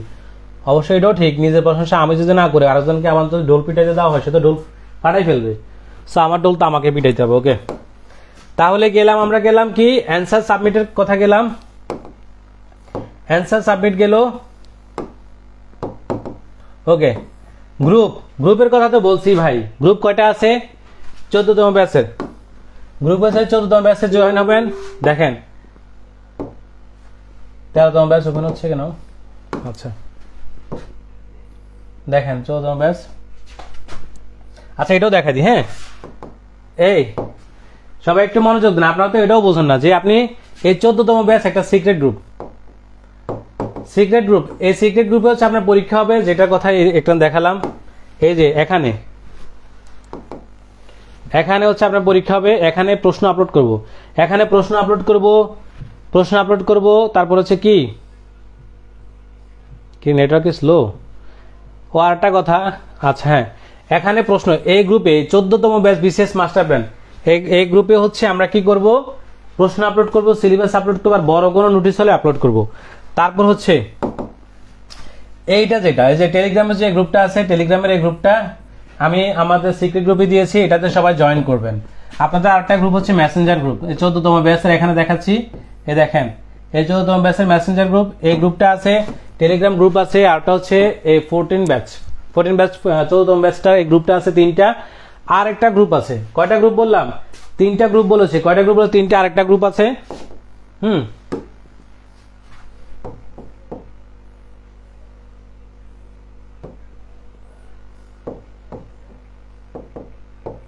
Master plan PDF. ওকে, এটা মনে একটু আচ্ছা পিডিএফ পিকচার গ্রুপটা আছে, পাবেন আপনি। হ্যাঁ, এটা এখন না দেখাই, এটা আবার খুঁজতে গেলে সময় চলে যাবে। ওকে, সো আপনি কয়টা গ্রুপ পাবেন? 4টা গ্রুপ, টোটাল 4টা গ্রুপে অ্যাড হতে হবে। মেসেঞ্জার গ্রুপে অ্যাড হতে হবে, 14তম ব্যাচের সিক্রেট গ্রুপ ফেসবুক গ্রুপে অ্যাড হতে হবে, BCS master plan PDF picture গ্রুপে অ্যাড হতে হবে, আর ওটা হচ্ছে কিসে? টেলিগ্রাম গ্রুপে। টেলিগ্রাম গ্রুপে আপনারা সবকিছু কি পাবেন? প্রত্যেকটা বইয়ের পিডিএফ পাবেন, এক ক্লিকে আপনি ডাউনলোড করে ফেলতে পারবেন। আর হচ্ছে শর্ট আমি আজকে সারাদিন কি কি ছোট ছোট যদি নোটিশ দেই, টেলিগ্রাম গ্রুপে আপনারা কেউ পোস্ট করতে পারবেন না, কথা বলতে পারবেন না, সেটার মধ্যে আমি পার্সোনালি কথা বলবো। অর্থাৎ আমি ছোট ছোট নোটিশগুলো টেলিগ্রাম গ্রুপে দিয়ে দিব, আপনারা টেলিগ্রাম গ্রুপে পেয়ে যাবেন। আর মেসেঞ্জার গ্রুপ হচ্ছে ডিসকাশন, মনে করেন যে ভাই এই জিনিসটা কি, ওই জিনিসটা কি, একটু ডিসকাশনটা করবো আমরা কোথায়? মেসেঞ্জার গ্রুপে। আর সিক্রেট গ্রুপে প্রশ্ন আপলোড হবে, সিলেবাস আপলোড হবে, সবকিছু আপলোড হবে, বড় নোটিশ আপলোড হবে। পিডিএফ পিকচার গ্রুপে যে বইয়ের যে আপডেটগুলো থাকে, যেমন 44তম বিসিএস এর প্রশ্ন, 45তম বিসিএস এর প্রশ্ন, 46তম বিসিএস এর প্রশ্ন অনেকের কাছে থাকে না, ওই এরকম আপডেট যে পিডিএফ গুলো, প্রত্যেকটা জিনিস পিডিএফ পিকচার গ্রুপে আপনারা পাবেন। আবার বলছি, পিডিএফ পিকচার গ্রুপে যত আপডেট জিনিস, যেমন মেন্টাল এবিলিটি 45তম রিটার্নের প্রশ্নটা তার আপনি এখন আর বই কিনেন না, তাহলে এটা কোথায় পাবেন? পিডিএফ পিকচার গ্রুপে পাবেন। আশা করি পিডিএফ পিকচার গ্রুপে কি কি পাওয়া যায়, যত পিডিএফ রিলেটেড যা আছে প্রত্যেকটা জিনিস পিডিএফ পিকচার গ্রুপে পাবেন। আর এক সেট বইয়ের যে পিডিএফ, এগুলো আমরা টেলিগ্রামে দিয়ে দিয়েছি, যাতে এগুলো যেহেতু ম্যান্ডেটরি লাগবে, সো এগুলো টেলিগ্রাম গ্রুপে দিয়ে দিয়েছি। গ্রুপ নিয়ে আমাদের আশা করি আর কোনো প্রশ্ন থাকবে না। ওকে, এবার হচ্ছে গ্রুপ গেল, এবার হচ্ছে রেজিস্ট্রেশন নাম্বার, অ্যাটেন্ডেন্স শিট কিভাবে? প্রশ্ন, রেজিস্ট্রেশন নাম্বার আপনাদের এরকম মনে করেন 120, মনে করেন 730, 12 এরকম করে একটা রেজিস্ট্রেশন নাম্বার, অর্থাৎ পিএসসি তে যেরকম একটা রেজিস্ট্রেশন নাম্বার থাকে, আমরা আপনাদেরকে কি করব? এরকম একটা রেজিস্ট্রেশন নাম্বার দিব। কেমন? আমরা এরকম একটা প্রত্যেক রেজিস্ট্রেশন নাম্বার দিব। গতকালকে যে রেজিস্ট্রেশন নাম্বারটা দিয়েছি, এটা ফাইনাল রেজিস্ট্রেশন নাম্বার না, কারণ আজকে অনেকেই ভর্তি হয়েছে। আমরা কি করব? আজকেও আমরা রেজিস্ট্রেশন নাম্বার দিব না, আগামীকালকে যারা ভর্তি হয়েছেন বা প্রথম পরীক্ষার দিনে আমরা ফাইনাল রেজিস্ট্রেশন নাম্বার দিব। আবার বলছি, অনেকে প্রশ্ন করবেন যে আমি তো রেজিস্ট্রেশন নাম্বার পাই না, ও তো রেজিস্ট্রেশন নাম্বার পাইছে। ফাইনাল রেজিস্ট্রেশন নাম্বারটা আমরা ডে 1 যেদিন রেগুলার এক্সাম হবে সেদিন দিব, কারণ আমাদের যে এখনো যে অনেকে ভর্তি হচ্ছে, আজকে অনেকে ভর্তি হয়েছে, সো আমরা অ্যাসেন্ডিং অর্ডার করি, অর্থাৎ সিরিয়াল একটা যে বিন্যাস সুন্দর করে অ্যাসেন্ডিং অর্ডার করে আমরা নামগুলো সাজাবো, তো যার কারণে যাতে করে হাজিরা রাখতে সুবিধা হয়, সেজন্য গতকালকে যে রেজিস্ট্রেশন নাম্বারটা দিয়েছি এটা ফাইনাল না, আমরা ডে 1 এক্সামের দিন ফাইনাল রেজিস্ট্রেশন নাম্বারটা দিব, সুন্দর করে অর্গানাইজ করে রেজিস্ট্রেশন নাম্বারটা দিব। এটা হচ্ছে রেজিস্ট্রেশন নাম্বার। আপনি হচ্ছে কি করবেন? ওএমআর শিটে এই রেজিস্ট্রেশন নাম্বারটা বসিয়ে পিএসসি তে যেভাবে ঠিক রেজিস্ট্রেশন নাম্বার বৃত্তপাত করবেন, ওই ওএমআর শিটও ঠিক আপনি রেজিস্ট্রেশন নাম্বার বলেন, রুল নাম্বার বলেন, বসাই বৃত্তপাত করে তারপর ফাইনাল এক্সামটা দিবেন। রেগুলার এক্সামে রেজিস্ট্রেশন নাম্বার লাগবে না, 200 মার্কের ফাইনাল এক্সামে রেজিস্ট্রেশন নাম্বারটা লাগবে। ঠিক আছে? সো অ্যাটেন্ডেন্স শিট, অনেকের মনে প্রশ্ন থাকে, ভাই রে হাজিরা ডাকবেন কিভাবে, হাজিরা খাতা ডাকা কিভাবে হয়? ওই যে একটু আগে গ্রুপে বললাম, আমরা কি করব? হয় প্রশ্নের নিচে দেখবো কে মানে ওএমআর শিট জমা দিছে, অথবা অ্যান্সার শিটের নিচে দেখবো যে কে মার্ক জমা দিচ্ছে। আমরা যে কোনো এক জায়গায় চেক দিব, এই জন্য প্রশ্নের নিচে আপনি ওএমআর শিট জমা দেওয়া লাগবে, অ্যান্সার পোস্টের নিচে কত মার্ক পেয়েছেন সেটাও জমা দেওয়া লাগবে। আমরা যে কোনো এক জায়গা থেকে চেক দিব। আমরা যখন আপনার কমেন্ট দেখবো, মার্কটা বসানো দেখবো, অথবা ওএমআর শিট জমা দেখবো, ওটা দেখে বুঝবো যে পরীক্ষা দিয়েছে, আমরা তখন কি করব? হাজিরা খাতা নামটা ডেকে নিব। হ্যাঁ, এরকম দেখেন অ্যাটেন্ডেন্স শিট 13তম ব্যাচ। আচ্ছা, আগের কিছু দেখাই।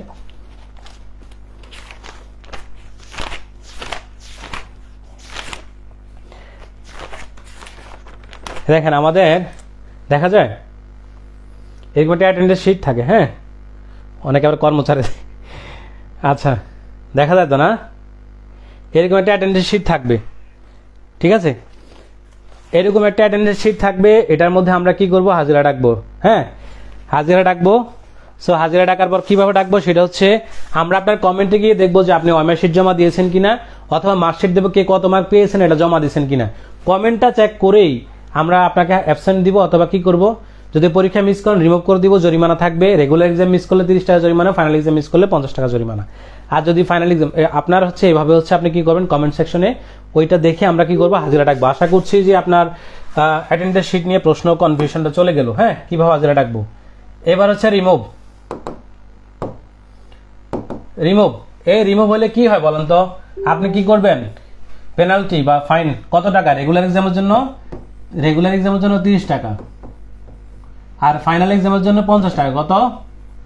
স্লোগান দেন যে রেগুলার এক্সাম মিস করবে তার জন্য 30 টাকা জরিমানা থাকবে, আর যে ফাইনাল এক্সাম মিস করবে তার জন্য কত টাকা? 50 টাকা জরিমানা থাকবে। সো এখন অনেকে বলবে যে স্যার আপনি এত কঠিন কেন, মানুষের কি বিপদ আপদ থাকে না, আপনি কি অমানুষ নাকি? না রে ভাই, অমানুষ না। আপনি যদি কোনো প্রবলেমে থাকেন, ধরেন হসপিটালে কোনো কারণে, অথবা মনে করেন একটু হঠাৎ করে একটা কোনো প্রবলেম পড়ে গেছেন, বা শারীরিক কোনো প্রবলেমে পড়ছেন, বা মানসিক যে কোনো প্রবলেমে পড়েন, আপনি কমেন্ট সেকশনে গিয়ে সুন্দর করে একটা পি লিখে রাখবেন। কি লিখবেন? প্রবলেমও লেখা রাখার দরকার নেই ভাই, শুধু একটা পি লিখবেন। প্রশ্নের নিচে একটা পি লিখবেন, অ্যান্সারের নিচে একটা পি লিখবেন। আবার বলছি, প্রশ্নের নিচে একটা পি লিখবেন, অ্যান্সারের নিচে একটা পি লিখবেন। দুই জায়গায় দুইটা পি লিখবেন। যখন এই দুইটা পি লিখবেন, তখন আমরা হাজিরা ডাকলে দেখবো যে ও লোক তো হাজিরা আছে, কোনো প্রবলেমে মানে পি লিখছেন। দেখেন, প্রবলেম লিখতে বলে না, মেসেঞ্জারে আমাকে মেসেজ করার দরকার নেই, গ্রুপে মেসেঞ্জার গ্রুপে বলেন, কোথাও কিছু বলার দরকার নেই, সোজা প্রশ্নের নিচে পি লিখে রাখবেন। আমরা পি দেখলে বুঝবো আপনি প্রবলেমে আছেন, আপনাকে রিমুভ করবো না। আবার বলছি, কোনো প্রবলেমে যদি থাকেন, মানুষ মাত্রই প্রবলেম থাকে, আমারও থাকে, প্রবলেম থাকলে কি করবেন? কমেন্ট সেকশনে পি লিখবেন। পি লিখলে আমরা বুঝে নিব যে আপনি কোনো প্রবলেমে আছেন, আমরা রিমুভ করবো না। যদি কোনো রিমুভ পি না লিখেন, কোনো কারণে পরীক্ষা দেন নাই, পিও লেখেন নাই, চুপচাপ এভাবে ঘুমাচ্ছেন, তাহলে আমরা কি করবো? সুন্দর করে রিমুভ করে দিব, এবং 30 টাকা রেগুলারের জন্য আর 50 টাকা ফাইনাল এক্সামের জন্য জরিমানা দিয়ে তারপর আবার গ্রুপে অ্যাড হতে পারবেন। আবার বলছি, রেগুলার এক্সাম 30 টাকার জন্য যদি রিমুভ হন, 30 টাকা দিয়ে রেগুলার এক্সামের জন্য জরিমানা দিয়ে অ্যাড হবেন, আর ফাইনাল এক্সামের জন্য 50 টাকা জরিমানা দিয়ে অ্যাড হবেন। তাহলে হচ্ছে আপনার আজীবনের জন্য শিক্ষা হয়ে যাবে, আজীবনে পরীক্ষা মিস করবো না। তাহলে আমরা কি, এই যে আপনাকে আমরা কঠিন জিনিসটা দিলাম, আপনি সবসময় পরীক্ষা দেওয়ার চেষ্টা করবেন। প্রবলেম পড়লে পি লিখলে তো ছাড়া আছে, কিন্তু আবার পি লেখার সুযোগ দিচ্ছি মানে এই না যে 120 দিনে পি লিখবো। আমি যদি কন্টিনিউয়াসলি কাউকে 10 দিনের উপর পি লেখা দেখি, তাকে চিরতরে রিমুভ করে দিব। সুতরাং চেষ্টা করবেন যাতে কখনোই পরীক্ষাগুলো মিস না যায়, ঠিক আছে? এ ছিল হচ্ছে আপনাদের এটা। তারপর হচ্ছে প্রবলেম সলভ। অনেক সময় আপনারা প্রবলেমে পড়েন, প্রবলেম সলভটা কখন করাবে? আমি চেষ্টা করবো 7টা PM থেকে, অর্থাৎ সন্ধ্যা 7টা থেকে 11টা, রাত 11টার ভিতরে প্রবলেমগুলো সলভ করবো। আমি আবার বলছি, যেহেতু প্রত্যেকেরই কাজ থাকে, সারাদিন বসে বসে তার আপনি নেটে আমরা এগুলো করতে পারবো না। আমাদেরও ব্যক্তিগত কাজ থাকে, পারিবারিক কাজ থাকে, আপনাদেরও কাজ থাকে। আপনারা সবসময় চেষ্টা করবেন যে আমি যে কোনো প্রশ্ন, মনে করেন একটা প্রশ্নের অ্যান্সার বোঝেন নাই, বা একটা প্রশ্ন মনে আমরা পরীক্ষার প্রশ্নে ভুল করছি, অ্যান্সার প্রবলেম আছে, চেষ্টা করবো আমি কখন আসবো? আমি নেটে এসে সন্ধ্যা 7টা থেকে রাতের 11টার ভিতর আমি তাড়াতাড়ি ঘুমানোর চেষ্টা করতেছি, কারণ একটু তাড়াতাড়ি ঘুমালে ভোরে উঠে ব্যায়াম করা যায়। আপনারাও ওই কাজটা করবেন, একটু তাড়াতাড়ি ঘুমাইতে পারলে ভালো। সন্ধ্যা 7টা থেকে 11টা, রাত 11টার ভিতর। আমি আবার বলছি, সন্ধ্যা 7টা থেকে রাত 11টার ভিতর আপনাদের মনে যত প্রশ্ন আছে, কোনো কোশ্চেন অ্যান্সার থাকলে এটা আমি চেষ্টা করব সন্ধ্যা 7টা থেকে 11টার ভিতর সলভ করতে। দিনে আমি খুব বেশি একটা গ্রুপে কথা বলবো না। আবার বলছি, দিনে আমি খুব বেশি একটা গ্রুপে কথা বলবো না, কারণ দিনে কথা বললে বারবার আপনাদের অ্যাটেনশন নষ্ট হবে বা মনোযোগ নষ্ট হবে, অথবা হচ্ছে আপনারা কি বলে, আপনারাও কি করবেন, আপনারা গ্রুপে চেষ্টা করবেন সবসময় এসে কি করবেন, সন্ধ্যা 7টা বা সন্ধ্যার পরে গ্রুপে আসবেন। গ্রুপে এসে আজকে নোটিশগুলো দেখবেন, কি কি বলেছি, কথাবার্তা বলেছি, হ্যাঁ, অথবা কোনো প্রশ্ন থাকলে প্রশ্ন করবেন, সেটা সলভ করা হবে কয়টা? 7টা থেকে 11টা। এখন যদি বলেন যে দিনে যদি প্রশ্ন করে রাখেন যে সকালে একটা প্রশ্ন করছি, বিকাল হয়ে গেল কোনো অ্যান্সার দিল না, এই কোন গ্রুপে ভর্তি হলাম? না রে ভাই, সব জিনিসের প্রশ্ন অ্যান্সার করবো অবশ্যই। এটা সন্ধ্যা 7টা থেকে 11টা, এর মধ্যে দিনে আমি সুযোগ পেলে অবশ্যই কি করব, কথাবার্তা বললো। নর্মালি আমি দিনেও চেষ্টা করি কথা বলি, জাস্ট সেফ জোন বলতে আপনারা যাতে হতাশ না হয়ে যান, সেজন্য আমি 7টা থেকে সন্ধ্যা 7টা থেকে রাত 11টার মধ্যে একটা টাইম নিয়ে এনে, যে এই টাইমের মধ্যে আমাকে না পেলে বলবেন যে স্যার আপনি দায়িত্ব অবহেলা করছেন, বা এই করছেন ওই করছেন, যে আপনি কেন কথা বললেন না? আপনি তো বলছেন যে 7টা থেকে 11টার মধ্যে প্রবলেম সলভ করবেন, কিন্তু কথা তো রাখেন না। আমি চেষ্টা করবো, বুকে হাত দিয়ে দায়িত্ব নিয়ে বলছি, আমি কখনো মানে সর্বোচ্চ চেষ্টা করছি, 7টা 11টা বলছি আর কি, দিনও অনেক সময় এসে কথাবার্তা বলবো। সো ধরে রাখবেন, আমি সবসময় 7টা থেকে সন্ধ্যা 7টা থেকে 11টাতে এসে আপনাদের সব প্রশ্নের অ্যান্সার দিব। দিনে বেশি আমি নেটে আসবো না, দিন হয়তো পেজে পোস্ট করবো বা বিভিন্ন কারণে, আর টুকটাক হয়তো মেসেঞ্জার গ্রুপে ঢুকবো।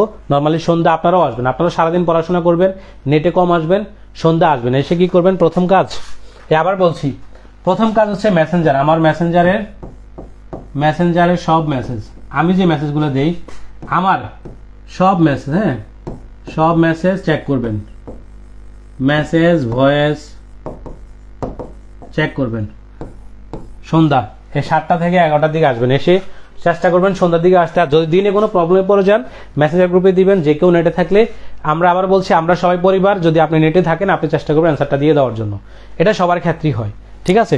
এটা অ্যান্সার দিলে আপনি অনেক কিছু শিখতে পারবেন। সো আপনি যখন, আবার কথা বলি, যখনই আপনি নেটে আসবেন, তখন আপনি আজকের দিন আমি কি কি ভয়েস দিয়েছি, মেসেজ দিয়েছি চেক করবেন। কোনো ভয়েস মেসেজ চেক না করে, ভাইয়া এটা কিভাবে জানা, কখন, অথচ আমি সকালবেলা আপডেট দিয়ে রাখছি, আমি এটা রিপ্লাই করবো না। কেন? আমি যদি ওইটা নিয়ে আবার কথাবার্তা বলি, এক সময় নষ্ট, দুই হচ্ছে একই কথা দ্বিতীয়বার বলা হলে গ্রুপে কি হবে, অনেকে বিরক্ত হবে, যে কথা তো সকালে বললো সেটা দেখলো না কেন। সো আপনি যখন সন্ধ্যা গ্রুপে আসবেন, তখন কি করবেন, সন্ধ্যা আসবেন, চেষ্টা করবেন সন্ধ্যা গ্রুপে ঢুকতে। তখন কি করবেন, আজকে আমি কি ভয়েস দিয়েছি, মেসেজ দিয়েছি, এগুলো একটু চেক করবেন, ঠিক আছে, নিজ দায়িত্বে। আরটা হচ্ছে মডেল টেস্ট। মডেল টেস্টে সলভ, মডেল টেস্টে যদি কোনো কোশ্চেন সমস্যা হয়, মডেল টেস্টের কোশ্চেন, হ্যাঁ, মডেল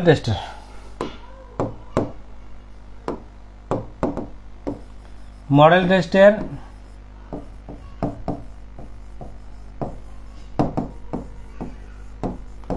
কনফিউশন। একটা কথা বলে নেই, মনে করেন আজকে রেগুলার এক্সাম কত, আজকে রেগুলার এক্সাম মনে করেন যে হচ্ছে মনে করেন 1, আপনার একটা মনে হলো যে স্যার 2 নম্বর তো 2 নং প্রশ্নটা কনফিউশন আছে, এটা কি ভুল নাকি 2 নং ভুল, আপনি বললেন এই 2 নং ভুল নাকি রাইট, এটা আমি আজকে সমাধান দিব না, এটা আমি আগামীকালকে সন্ধ্যা দিব। এখন অনেকে বলবে আপনি কি বারাক ওবামা কিংবা জো বাইডেন হয়ে গেছেন নাকি যে আজকে ভুল কালকে দিবেন। কথাটা হচ্ছে আমার তো পরীক্ষা চলতেছে সন্ধ্যা 8টা থেকে রাতে 3টা পর্যন্ত। এখন আমি যদি এখন সলভ করে দেই, যে পরীক্ষা দিচ্ছে সেটা অ্যান্সারটা জেনে গেল, তখন সেটা দেখে অ্যান্সারটা বসাই দিবে। সুতরাং আজকের মডেল টেস্ট, আবার বলছি, আজকের মডেল টেস্টে যদি কোনো প্রশ্ন কনফিউশন থাকে সেটার সমাধান আমরা দিব কখন, আগামীকালকে। আগামীকালকে সন্ধ্যা যখন গ্রুপে আসবো, তো এর মাঝে কি আপনি করবেন না, আপনি যখন নিজে একটু চেষ্টা করবেন, গ্রুপে সার্চ করে মাথায় রাখবেন যে সমস্যার সমাধান নিজে করার চেষ্টা করবেন, সেটা সুবিধা হচ্ছে আপনি এটা সমাধান করতে আর কিছু শিখবেন, আপনি আপনার মতো করে খোঁজাখুঁজি করে একটা তথ্য রেডি করে রাখবেন। তারপর আগামীকাল পরীক্ষা তো আজকের দিনে শেষ, সবাই পরীক্ষা দিল, আগামীকালকে যখন আমি গ্রুপে রাখবো, গ্রুপে আপনি প্রশ্নটা করে রাখবেন। রাখার পর আমি যখন গ্রুপে আসবো তখন আমি কি করব, এই কোশ্চেনের অ্যান্সারটা দিব যে ভাই ঠিক বলছেন, এটা ভুল হয়েছে, অথবা না ভাই এটা ভুল না, এটা রাইট, এটা রাইট হয়েছে, হয়তো আপনার একটু কনফিউশন আছে, তখন কেন রাইট আমি এখানে ব্যাখ্যা দিব, এখানে ব্যাখ্যা দিব। এখন যদি আমি আগের দিনই, আজকে পরীক্ষা হচ্ছে, আজকে ব্যাখ্যা দিয়ে দেই, তাহলে তো তার আর পরীক্ষার সময় অন্যরা যখন পরীক্ষা দিচ্ছে ওদের অ্যান্সার জেনে যাবে। এই জন্য আমরা এটা একদিন পরে সমাধান করব। আশা করছি এই জিনিসটা ক্লিয়ার হয়েছে। যদি বলেন যে ভাই এটা ভুল কেন, সে কখন মেসেজ দিয়ে রাখছি, স্যারের কোনো খবর নাই, কোনো গুরুত্ব নাই, ভাই আল্লাহর কসম করে বলতেছি আমার মতো গুরুত্ব বাংলাদেশে কোনো এক্সাম বেসের মেন্টর দেয় না। একদম বুকে হাত দিয়ে বলছে উপর আল্লাহ আছে। যদি আমি মিথ্যা কথা বলে যে আমি কম গুরুত্ব দেই, আল্লাহ আমাকে ধসাই দেয়। এই লাইভে দ্বারাই বলতেছি, যদি আমি কম গুরুত্ব দেই, কোনো এক্সাম ব্যাচে যদি কম গুরুত্ব দেয় বাংলাদেশে কোনো এক্সাম ব্যাচ থেকে, আমাকে আল্লাহ মাটির সাথে ধসাই দেয়। সুতরাং আমি সর্বোচ্চ চেষ্টা করি এক্সাম ব্যাচে এই জিনিসটা করার জন্য। জাস্ট আমি বলে দিলাম যে কিছু নিয়ম, যেমন আপনি সন্ধ্যা থেকে সন্ধ্যা আসবেন নেটে, সারাদিন পড়বেন, মোবাইল যত লক করে পড়তে পারেন তত আপনার জন্য ভালো। সন্ধ্যা নেটে আসবেন, যত প্রশ্ন থাকে করবেন, আর আমি কি মেসেজ দিয়েছি, ভয়েস দিয়েছি, এগুলো একটু চেক করবেন। আর আজকের মডেল টেস্টের প্রবলেম পড়লে এটা আমি আগামীকালকে সন্ধ্যা সলভ করব। আশা করছি এইটুকু পর্যন্ত ক্লিয়ার। বলেন তো ক্লিয়ার কিনা, এইটুকু পর্যন্ত ক্লিয়ার কিনা একটু বলেন তো, এই বলেন তো একটু, এতক্ষণ পর্যন্ত ক্লিয়ার কিনা একটু বলেন তো। আপনাদের কারো কোনো প্রশ্ন থাকলে কমেন্ট সেকশনে করেন। এই যে আল্লাহর বান্দা বান্দি, আপনাদের কোনো প্রশ্ন থাকলে একটু কমেন্ট সেকশনে করেন। ক্লিয়ার হলে একটু সি লেখেন, ক্লিয়ার হলে একটু সি লেখেন। এইটুকু পর্যন্ত ক্লিয়ার হলে একটু সি লেখেন, কাইন্ডলি সি লেখেন। এইটুকু পর্যন্ত ক্লিয়ার হলে সি লেখেন।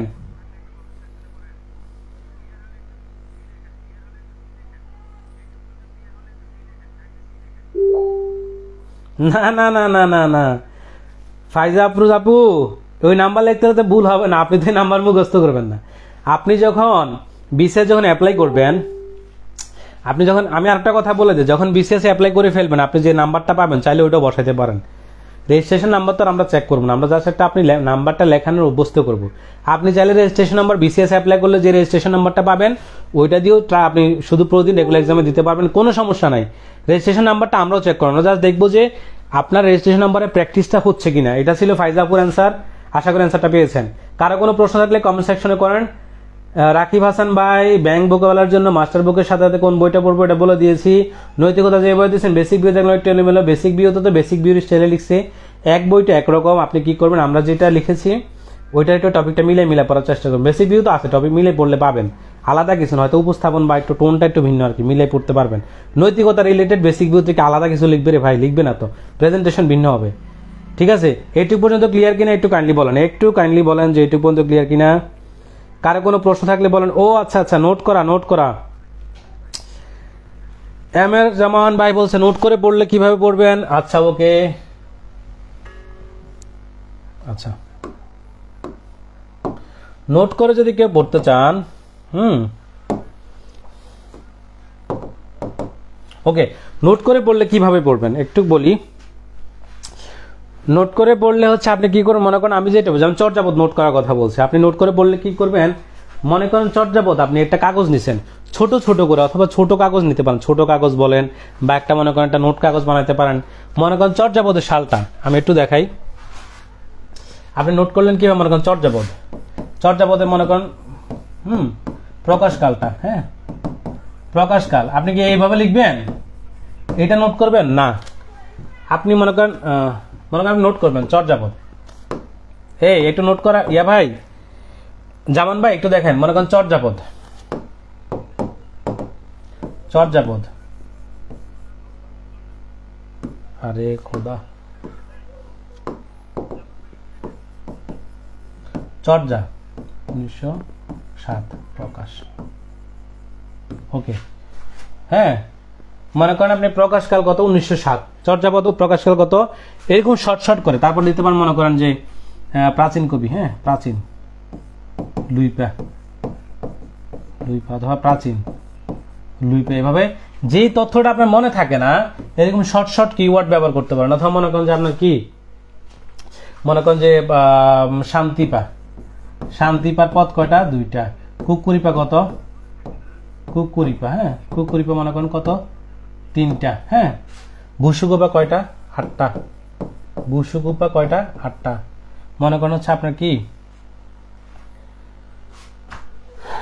সব্রপা, হ্যাঁ সব্রপা, এভাবে মনে করেন 2টা, এভাবে হচ্ছে শর্ট শর্ট করে এটাকে সাজুগুজু করে আন্ডারলাইন করে স্টার চিহ্ন দিয়ে নোট করা দরকার নাই। বুঝা গেল?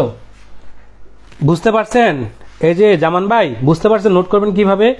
জাস্ট হচ্ছে ছোট ছোট কিওয়ার্ড গুলো ব্যবহার করে ছোট ছোট করে একটা চর্যাপদ লিখছেন, এটার আন্ডারে ছোট ছোট করে কিওয়ার্ড করে আপনি একটা নোট করে লিখে, নোট করা মানে বলতে কি সাজুগুজু করে একদম মানে মেকআপ টেকআপ করা, নোট করা মানে ছোট ছোট কিওয়ার্ড ব্যবহার করে কি করবেন আপনি ওই টপিকটা লিখে রাখবেন, যাতে পরীক্ষার আগে আপনার কোনটা কনফিউশন লাগে ওইটা লিখে রাখবেন, মানে ওইটা একটু পরীক্ষার আগে রিভাইজ করতে পারেন। এটা হচ্ছে নোট করে পড়ার কথা বলছি। জান ভাই ক্লিয়ার কিনা? আর কারো যদি প্রশ্ন থাকে একটু কাইন্ডলি করেন। আর একটা কথা, ক্লিয়ার কিনা একটু কাইন্ডলি আমাদের একটু ক্লিয়ার হলে, আপনাদের কারো যদি কোনো প্রশ্ন থাকে একটু কাইন্ডলি বললেন যে ভাই এই জিনিসটা বুঝতে পারি না, ওই জিনিসটা বুঝতে পারি না,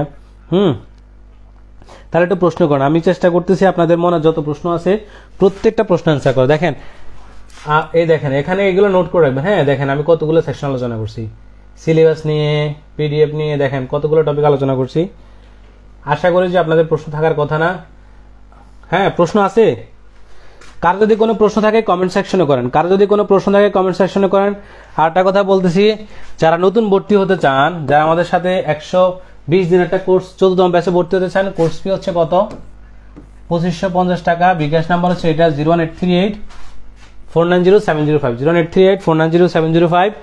কি কি পাবেন আপনি? এক সেট বইয়ের পিডিএফ পাবেন, রেগুলার এক্সাম 89টা পাবেন, ফাইনাল এক্সাম কয়টা 25টা, পিএস ওএমআর শিট পাবেন, পিএসসির অরিজিনাল ওএমআর শিট, বিসিএস 140 মার্কের টার্গেট, প্রাইমারি সহ সকল চাকরির প্রিপারেশন, বাংলাদেশের সেরা সিলেবাস পাবেন।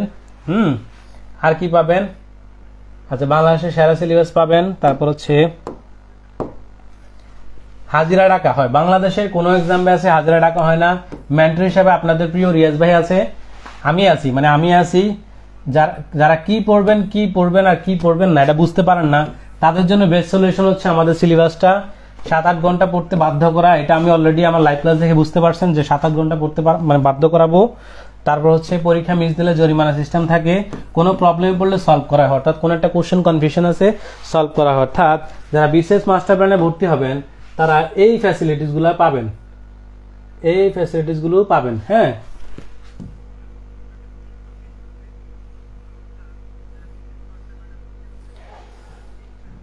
যারা বিসিএস মাস্টার প্ল্যানে ভর্তি হতে চান তারা দ্রুত আমাদের সাথে 2550 টাকা এই নাম্বারে যোগাযোগ করবেন। ভর্তি অলরেডি শেষ, তাও অনেক সময় রিকোয়েস্ট করেন, সেই জন্য আমরা যা দিয়ে রাখছি।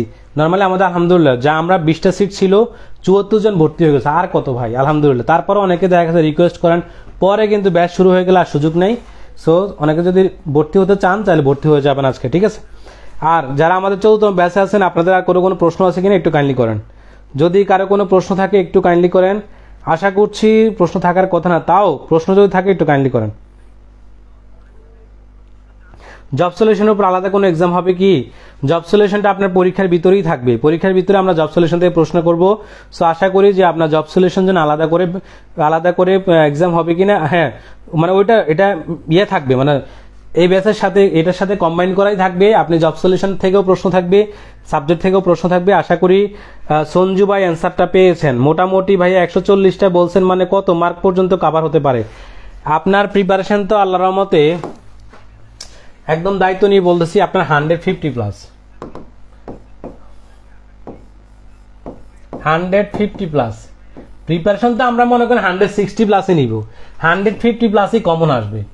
এখন অনেকে বলবে যে, অনেকে আবার হাসাহাসি করতে পারে যে ভাই 150 প্লাস কমন বলতে কি আসলে, মানে বাজারে যে কোনো এক সেট বই থেকে যদি 150 প্লাস কমন পড়ে, আমরা বিসিএস কোশ্চেন ব্যাংক পড়বো, দেখেন বিসিএস কোশ্চেন ব্যাংক পড়বো, জব সলিউশন মোটাটা পড়বো, রিসেন্ট জব সলিউশন পড়বো, এক সেট বই পড়বো, তাহলে আমাদের কি 150 প্লাস হওয়ার কথা না?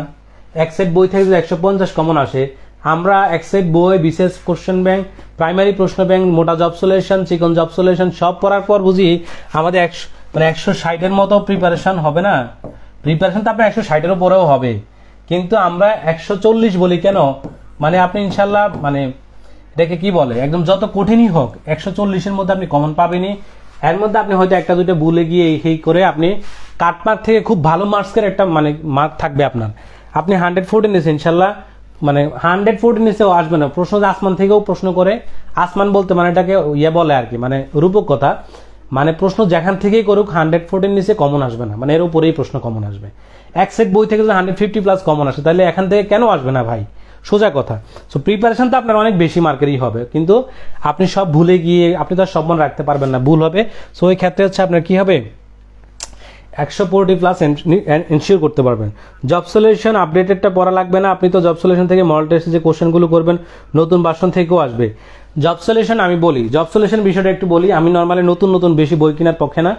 জব সলিউশন সবার কাছে তো ভাই প্রতিবার মোটা কেনা সম্ভব না, তাহলে আমি একটাকে কি করি, জব সলিউশন পড়ি কেন, প্রিভিয়াস প্রশ্নকে প্র্যাকটিস করার জন্য। জব সলিউশন এটার জন্য পড়ি না যে আমার প্রতি বছর আপডেট কিনা লাগবে। এখন ভাই সবার সামর্থ্য নাই যে 25 সালে এসে আবার নতুন করে একটা মোটা জব সলিউশন কিনবে, নতুন জব সলিউশন কিনবে। এই কারণে কি করি, আপনার হচ্ছে আমরা একটা জব সলিউশন দেই, সেটা আমরা একটা job solution, recent job solution আর মোটা জব সলিউশন একটা পড়লেই হয়। জাস্ট হচ্ছে প্রিভিয়াস কোশ্চেনটাকে আর একটু ঝালাই করে নেওয়া। সেজন্য কেউ যদি ব্যক্তিগত উদ্যোগে রিসেন্ট জব সলিউশনটা শুধু নিতে চান নতুন, শুধু এই রিসেন্ট জব সলিউশন 25টা নিতে পারেন। একদম রিসেন্ট তার পিডিএফ দেওয়া যায় না, এটা সমস্যা। একটা লেখকেরও ওদের অনেক বিষয় আছে, সেটা দেওয়া যায় না, সেজন্য আমরা করতে পারি না। কিন্তু আপনি যদি একদম নতুন মনে করেন কি, একদম এই বছরের জানুয়ারির রিসেন্ট জব সলিউশন নিতে চান, নিতে পারেন, সেটা একটু পড়ে নিন। কিন্তু আমরা যেটা দিয়েছি এটা পড়লে এনাফ। পিলি পাস করার জন্য জব সলিউশন এটুকু লাগে না মূলত। জব সলিউশন পড়া লাগে, মোটাটা পড়লেই হয়। রিসেন্ট জব সলিউশনটা জাস্ট রিসেন্টলি কেমন প্রশ্ন আছে এটা একটু বোঝার জন্য। সো এটা একটা ব্যাপার না যে আমরা যেটা দিয়েছি এটা কোনো ক্ষতি হবে কিনা, না, এটা কোনো ক্ষতি হবে না। আপনি হাইস্ট একটা রিসেন্ট জব সলিউশন জানুয়ারি এটা নিতে পারেন নিজে জাস্ট একটু দেখার জন্য, বাট আমরা যেটা দিচ্ছি এগুলো পড়লেই এনাফ। ঠিক আছে, ডাইজেস্ট থেকে কি জিকে পড়া যাবে স্যার? পড়তে পারবেন, কিন্তু ডাইজেস্ট কেন? আমি যেভাবে সিলেবাস করে দিয়েছি এভাবে দিলে ডাইজেস্ট পড়া লাগে? আমি তো লিখিয়ে দিচ্ছি যে এটা বিগত পড়বেন, এটা ডিটেলস পড়বেন, তাহলে ডাইজেস্ট পড়ার দরকারটা কি? ডাইজেস্ট পড়ার দরকার নাই। ঠিক আছে, ডাইজেস্ট পড়ার দরকার নাই। আর কারো কোনো প্রশ্ন আছে কিনা একটু বলেন তো।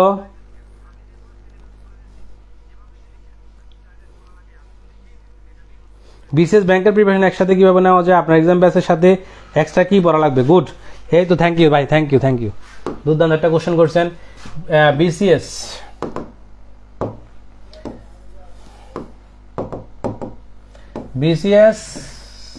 প্লাস ব্যাংক, এটা আমি পোস্টও করছি। ব্যাংকের জন্য শুধু বিআইবিএম এর question bank,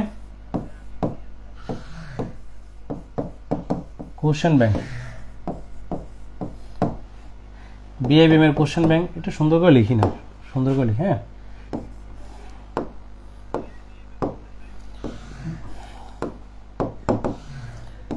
bank BCS BIBM এর কোশ্চেন ব্যাংক,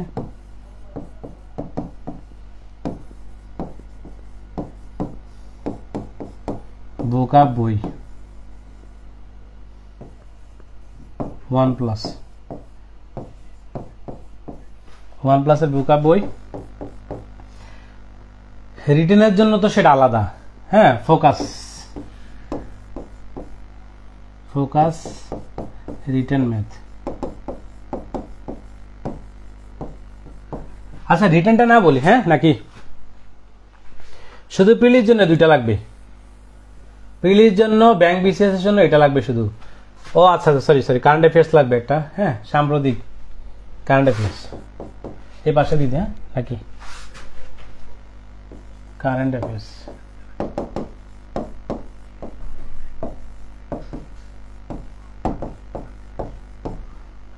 বা হচ্ছে আলাল সাম্প্রতিক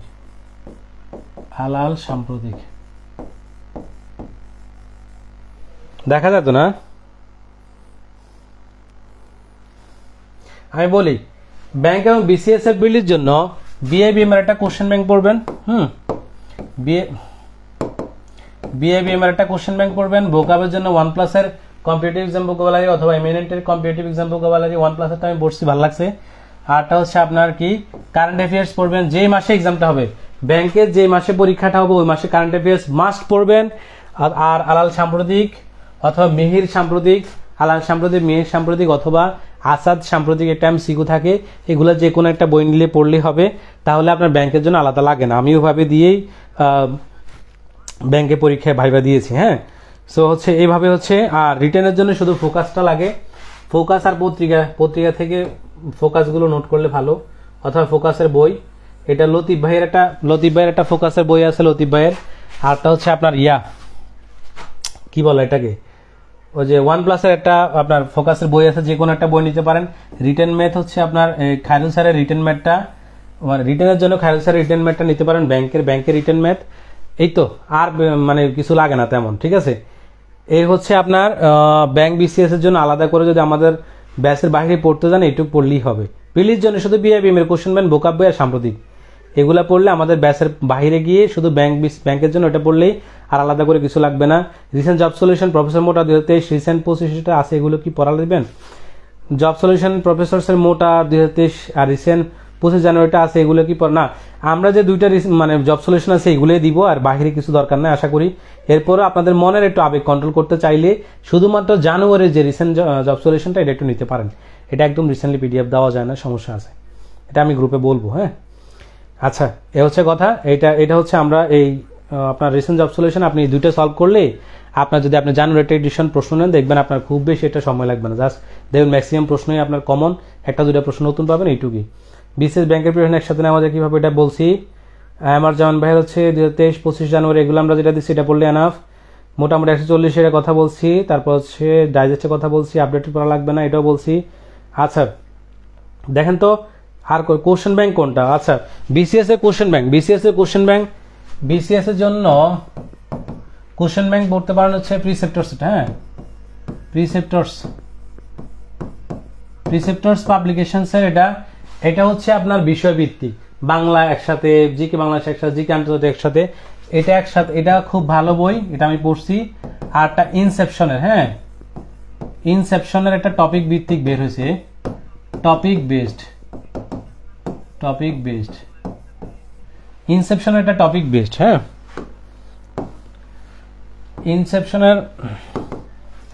ইনসেপশনের টপিক বেসড, এটাও খুব ভালো। আমি রিসেন্টলি কালেকশন করছি, আগে দেখি নাই। আর প্রিসেপ্টরসটা আমি অনেকবার পড়ছি। এটা বিসিএস এর কোশ্চেন ব্যাংক হচ্ছে, এটা পড়বেন। আর অনেকে প্রশ্ন করেন যে প্রাইমারি কোশ্চেন ব্যাংক কোনটা? প্রাইমারি কোশ্চেন ব্যাংকটা আমি পড়েছি প্রফেসরস পাবলিকেশনসের প্রাইমারি কোশ্চেন ব্যাংকটা পড়েছি। সো আপনারা এটা নিতে পারেন, খারাপ না, এটা অনেক ভালো, ঠিক আছে। আর কারো কোনো প্রশ্ন আছে কিনা বলেন তো, কারো কোনো প্রশ্ন আছে কিনা একটু কাইন্ডলি বলেন।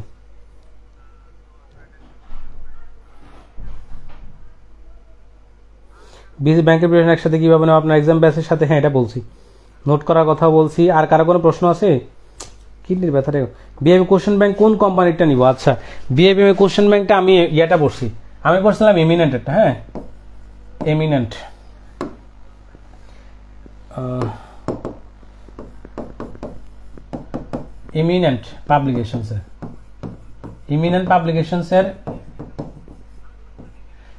পাবলিকেশনসের এটা প্রিলি রিটেন, হ্যাঁ, প্রিলি প্লাস রিটেন একসাথে আছে।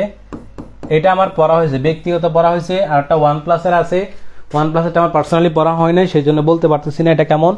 তবে এমিনেন্টেরটা আমি হচ্ছে প্রিলিমিনারি রিটেন একসাথে কম্বাইন করা এটা পড়ছি, সেটা হচ্ছে আপনার আমার কাছে ভালো লাগছে, পার্সোনালি ভালো লাগছে। আর OnePlus এরও একটা আছে, ওইটাও ভালো দেখছি, তবে এটা পার্সোনালি পড়া যেতে হয় না, সেই জন্য বলতে পারতেছি না। ঠিক আছে, তাহলে বিএবিএম নিয়ে প্রশ্ন গেল। আর কারো কোনো প্রশ্ন? প্রশ্ন করেন। কিডনির ব্যথাটা আমার কমেই না, কি একটা অশান্তি, ব্যথা করতেছে প্রচুর। আচ্ছা, আর কারো কোনো প্রবলেম আছে না একটু কাইন্ডলি বলেন তো।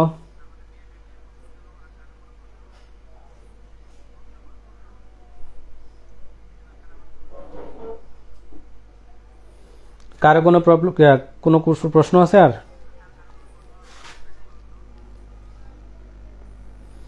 আর একটা কথা বলে দিচ্ছি আপনাদেরকে, বলে দিই, আপনাদের প্রশ্ন থাকলে কমেন্ট সেকশনে করে রাখেন, এটা নোট করে রাখবেন, এই ক্লাসটা নোট করে রাখবেন। একটা কথা বলে রাখি,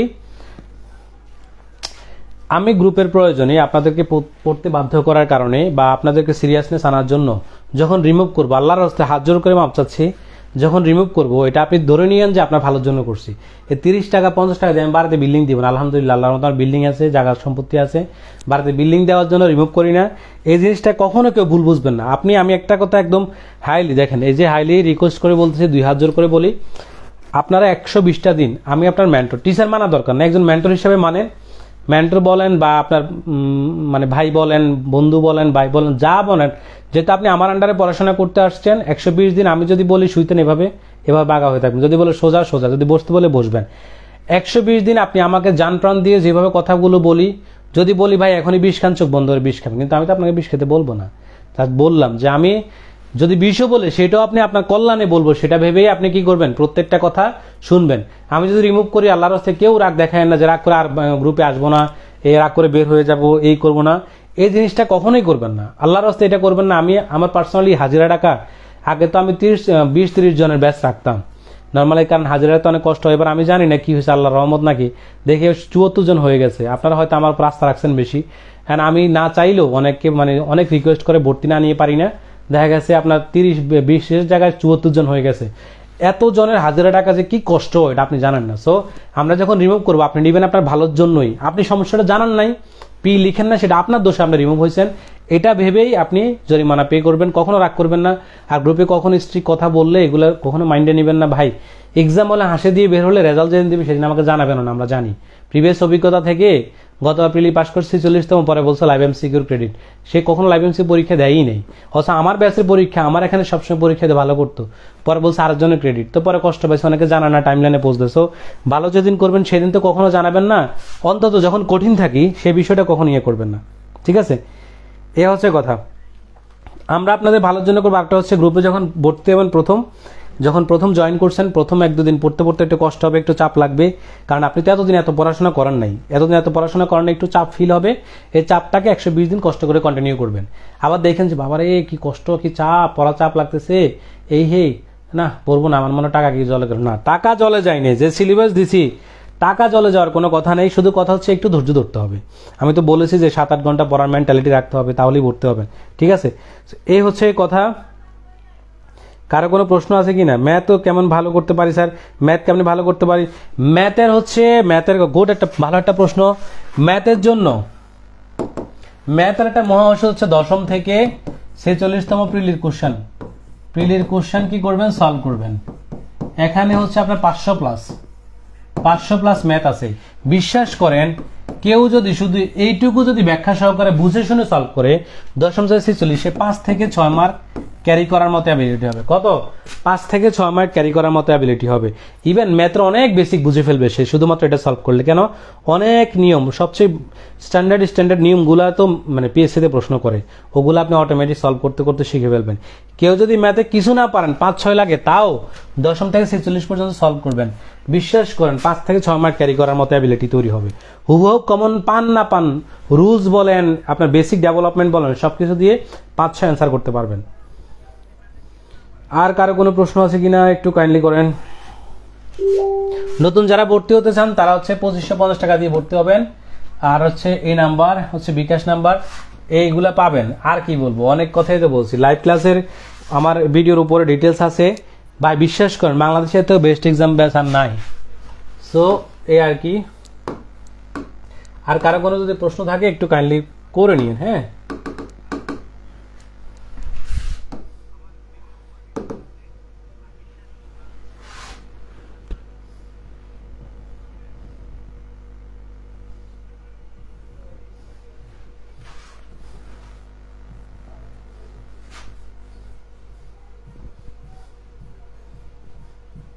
আচ্ছা,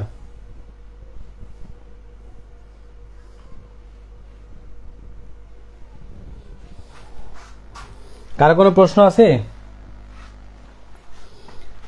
আছে ডে 1। সিলেবাসটা কীভাবে পড়বেন আবার একটু বলি। মনে করেন ডে 1 প্রত্যেকদিন 1 পৃষ্ঠা, আপনার প্রত্যেকদিন 1 পৃষ্ঠা করে পড়া থাকবে। সিলেবাসে 1 পৃষ্ঠা করে পড়া থাকবে। প্রথম বিষয়ের নাম থাকবে, টপিকের নাম থাকবে। বিষয় হচ্ছে জিকে বাংলাদেশ, টপিক হচ্ছে বাংলার ইতিহাস। স্টার মার্ক করা থাকবে। প্রাচীন যুগে বাংলা 100% লেখা আছে। এই স্টার মার্ক করাগুলো দেখবেন। পিডিএফ, এই পৃষ্ঠা নাম্বার হচ্ছে পিডিএফ প্রদত্ত পৃষ্ঠা নাম্বার, অর্থাৎ আমরা যে পিডিএফ দিয়েছি পিডিএফ প্রদত্ত পৃষ্ঠা নাম্বার। তারপর কত মার্ক আসতে পারে এই জিকে বাংলাদেশের আজকে মডেল টেস্ট ডে 1 এর আপনি যদি টপিকটা পড়েন 3 থেকে 4 মার্ক কমন আসবে। এটা কি বিগত পড়বেন নাকি দেখেন বিগত পড়বেন নাকি বিস্তারিত পড়বেন? এই টপিক থেকে নর্মালি বিগত সাল থেকে কমন আসে। একটা প্রশ্ন একটু কঠিন আসতে পারে, সো চাইলে বিস্তারিত পড়তে পারেন। হ্যাঁ, সো আপনি যদি মনে করেন 3-4টা প্রশ্নের মধ্যে একটা মার্ক না হলেও চলে, তাহলে শুধু বিগত পড়বেন। না যদি মনে করেন 3-4 মার্ক পুরোটাই দরকার, একটু বিস্তারিত পড়বেন। এটা থেকে পড়লে কি লাগবে? রিটেনে আসে, প্রাচীন জনপদটা আছে, তার মানে এটা রিটেনে আসবে। সো আপনি রিটেনের জন্য ওটা চাইলে পড়তে পারেন। সো সিলেবাসটা হচ্ছে এইভাবে বুঝে পড়বেন। যেখানে বিগত বলেছি সেখানে বিগত পড়বেন, যেখানে ডিটেলস বলেছি সেখানে ডিটেলস পড়বেন। কসম করে বলি ভাই, বিশ্বাস করেন, আপনি এই সিলেবাসটা যদি শুধুমাত্র বুঝে শুনে পড়েন, আপনার 5000 পৃষ্ঠা যদি বই হয় বা 4000 পৃষ্ঠা বই হয় বা 2000 পৃষ্ঠা বই হয়, 2500 পৃষ্ঠা বই হয়, তার অর্ধেক নেমে আসবে। শুধুমাত্র এই 21 পৃষ্ঠার বিগত সালের প্রশ্ন কয়টা পৃষ্ঠা হবে, কয়টা প্রশ্ন বিগত সালের প্রশ্ন হবে? তো ম্যাক্সিমাম তো বিগত থেকে আসবে। এভাবে বিগত বললে বিগত পড়বেন, ডিটেলস বলবেন ডিটেলস পড়বেন, সিলেবাসটা রিডিং দিয়ে পড়বেন পড়বেন পড়বেন, এটাই হচ্ছে ফাইনাল কথা। আর যদি কারো কোনো প্রশ্ন না থাকে তাহলে আমরা আজকে লাইভটা শেষ করে দিব।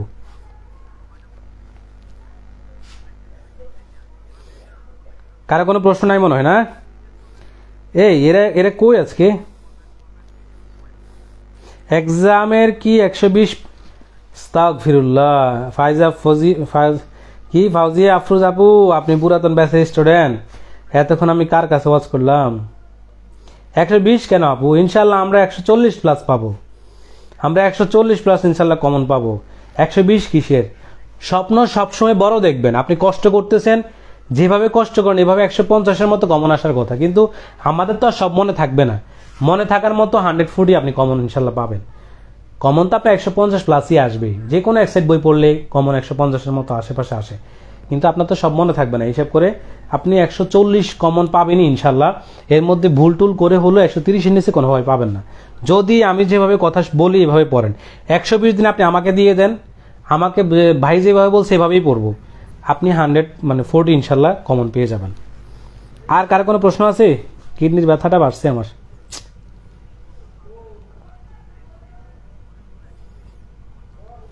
আর মনে হয় কারো কোনো প্রশ্ন হয় না?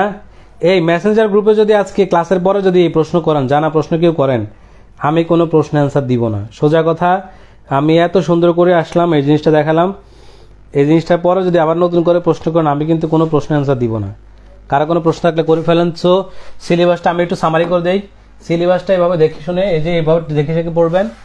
তারপর হচ্ছে সিলেবাস ওরিয়েন্টেশন ক্লাস, কি কি টপিক আলোচনা করছি,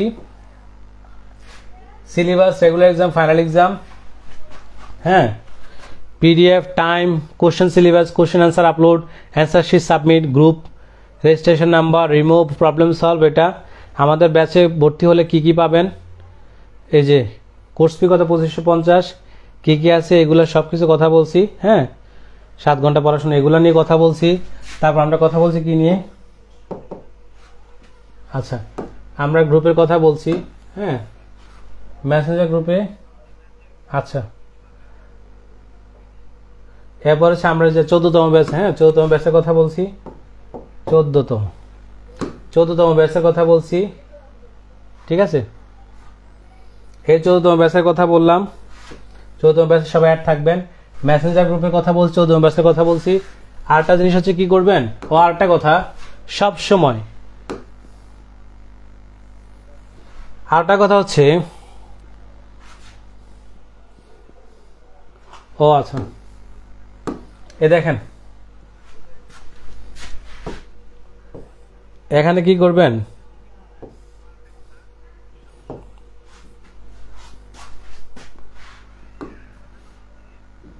আচ্ছা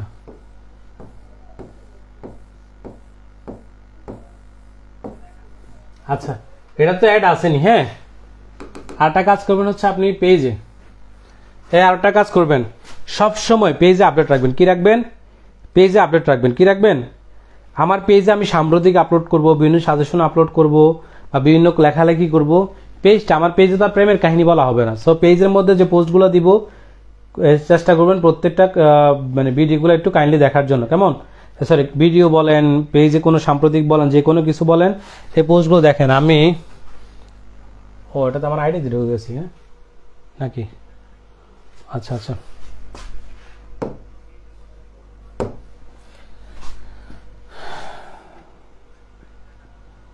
দেখেন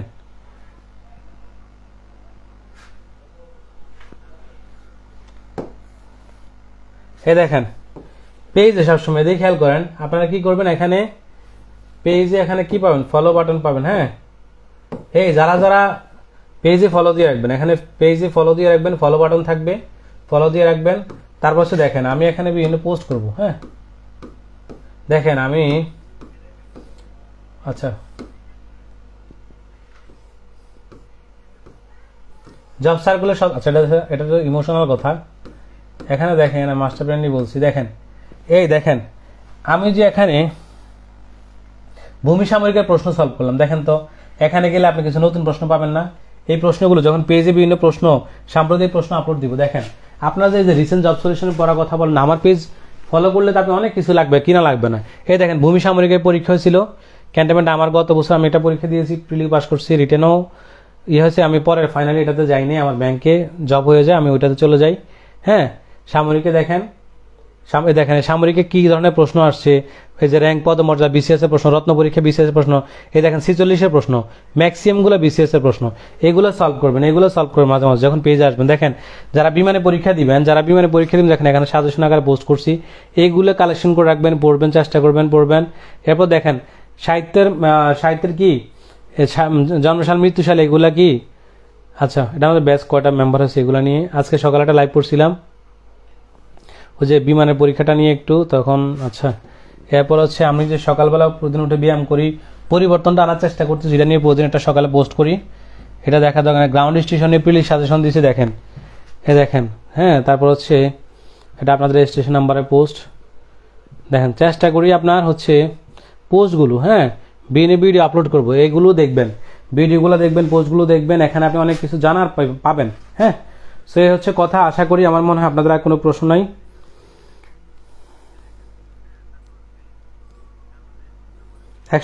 ও আচ্ছা, সরি আপু 120 দিন, 120 দিন যেহেতু মেতে হওয়ার 47, মেতে মনে হয় হবে না, যেহেতু গভর্নমেন্ট কি করছে আপনার আবেদনের সময়সীমা বাড়াইছে, তারপর হচ্ছে আপনার বলেন একটু প্রবলেম যেহেতু হয়েছে, সো আশা করি মেতে হবে না ইনশাল্লাহ। আশা করি আমরা 120 দিন আশেপাশেই পাবো। হ্যাঁ, সো বলা যাচ্ছে না 120 দিন পাই না, তবে আশা করি হয়তো খুব বেশি পার্থক্য হবে না, 19-20 হতে পারে। সো ওইটা আমরা কাভার করে নেওয়ার চেষ্টা করবো। আমরা তো 120 দিন বলি, যদি প্রয়োজন আমরা 120 দিন থেকে 5-10 দিন বাড়াই, আর যদি মনে করেন যে 5-10 দিন কম হয়, এটা তো ব্যাপার না, আমরা সিলেবাসটা শেষ করাবো ইনশাল্লাহ। আমরা ওইভাবে হাতে রাখি, 120 দিন বললেও সিলেবাসটা এর 1-2 দিন আগে শেষ হওয়ার কথা। যদি কখনো মনে করি যে 1-2 দিন পরে শেষ করবো। সো এটা নিয়ে টেনশন করার দরকার নেই। তবে সম্ভবত মে মাসে হওয়ার সম্ভাবনা প্রিলি নাই, কেননা যেহেতু আবেদন সময় পিছাইছে, সো একটা মানে পিছানোর সম্ভাবনা তো আছেই। ঠিক আছে, এটা নিয়ে টেনশন করার দরকার নাই। আমি আপনাকে এক্সাম হলে 100% প্রিপেয়ার করে পাঠাবো, ওয়াদা করছি। ফাইজিয়া আপু, আফরুজ আপু, আপনাদেরকে সবাইকে বলছি, আপনাকে 140+ মার্কের প্রিপারেশন নিয়েই এক্সাম হলে পাঠাবো এই ওয়াদা করছি। আশা করি আর কারো কোনো মনে হয় প্রশ্ন নাই। আচ্ছা, আপনাদেরকে আর কারো কোনো প্রশ্ন আছে? তাহলে একটু লাইভটা শেষ করা যেত।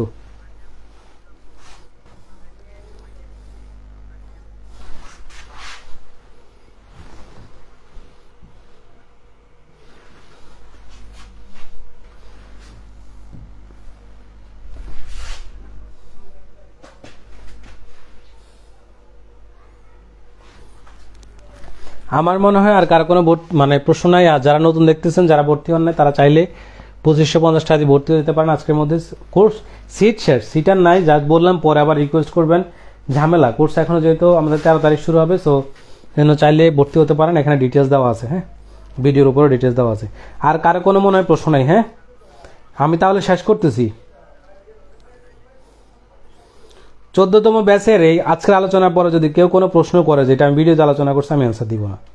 সো এটা হচ্ছে কথা। এটা লাইভ ক্লাসে সুন্দর করে ডিটেলস আলোচনা করা যায়, মেসেজে অনেক কিছু লিখে বোঝানো যায় না। ওকে, আর কারো কোনো প্রশ্ন নাই? তাহলে আমি আজকে রাখলাম। হ্যাঁ, আজকে এই পর্যন্ত, দেখা হবে ইনশাল্লাহ নেক্সট কোনো ভিডিওতে। সেই পর্যন্ত সবাই ভালো থাকবেন। আসসালামু আলাইকুম ওয়া রাহমাতুল্লাহ।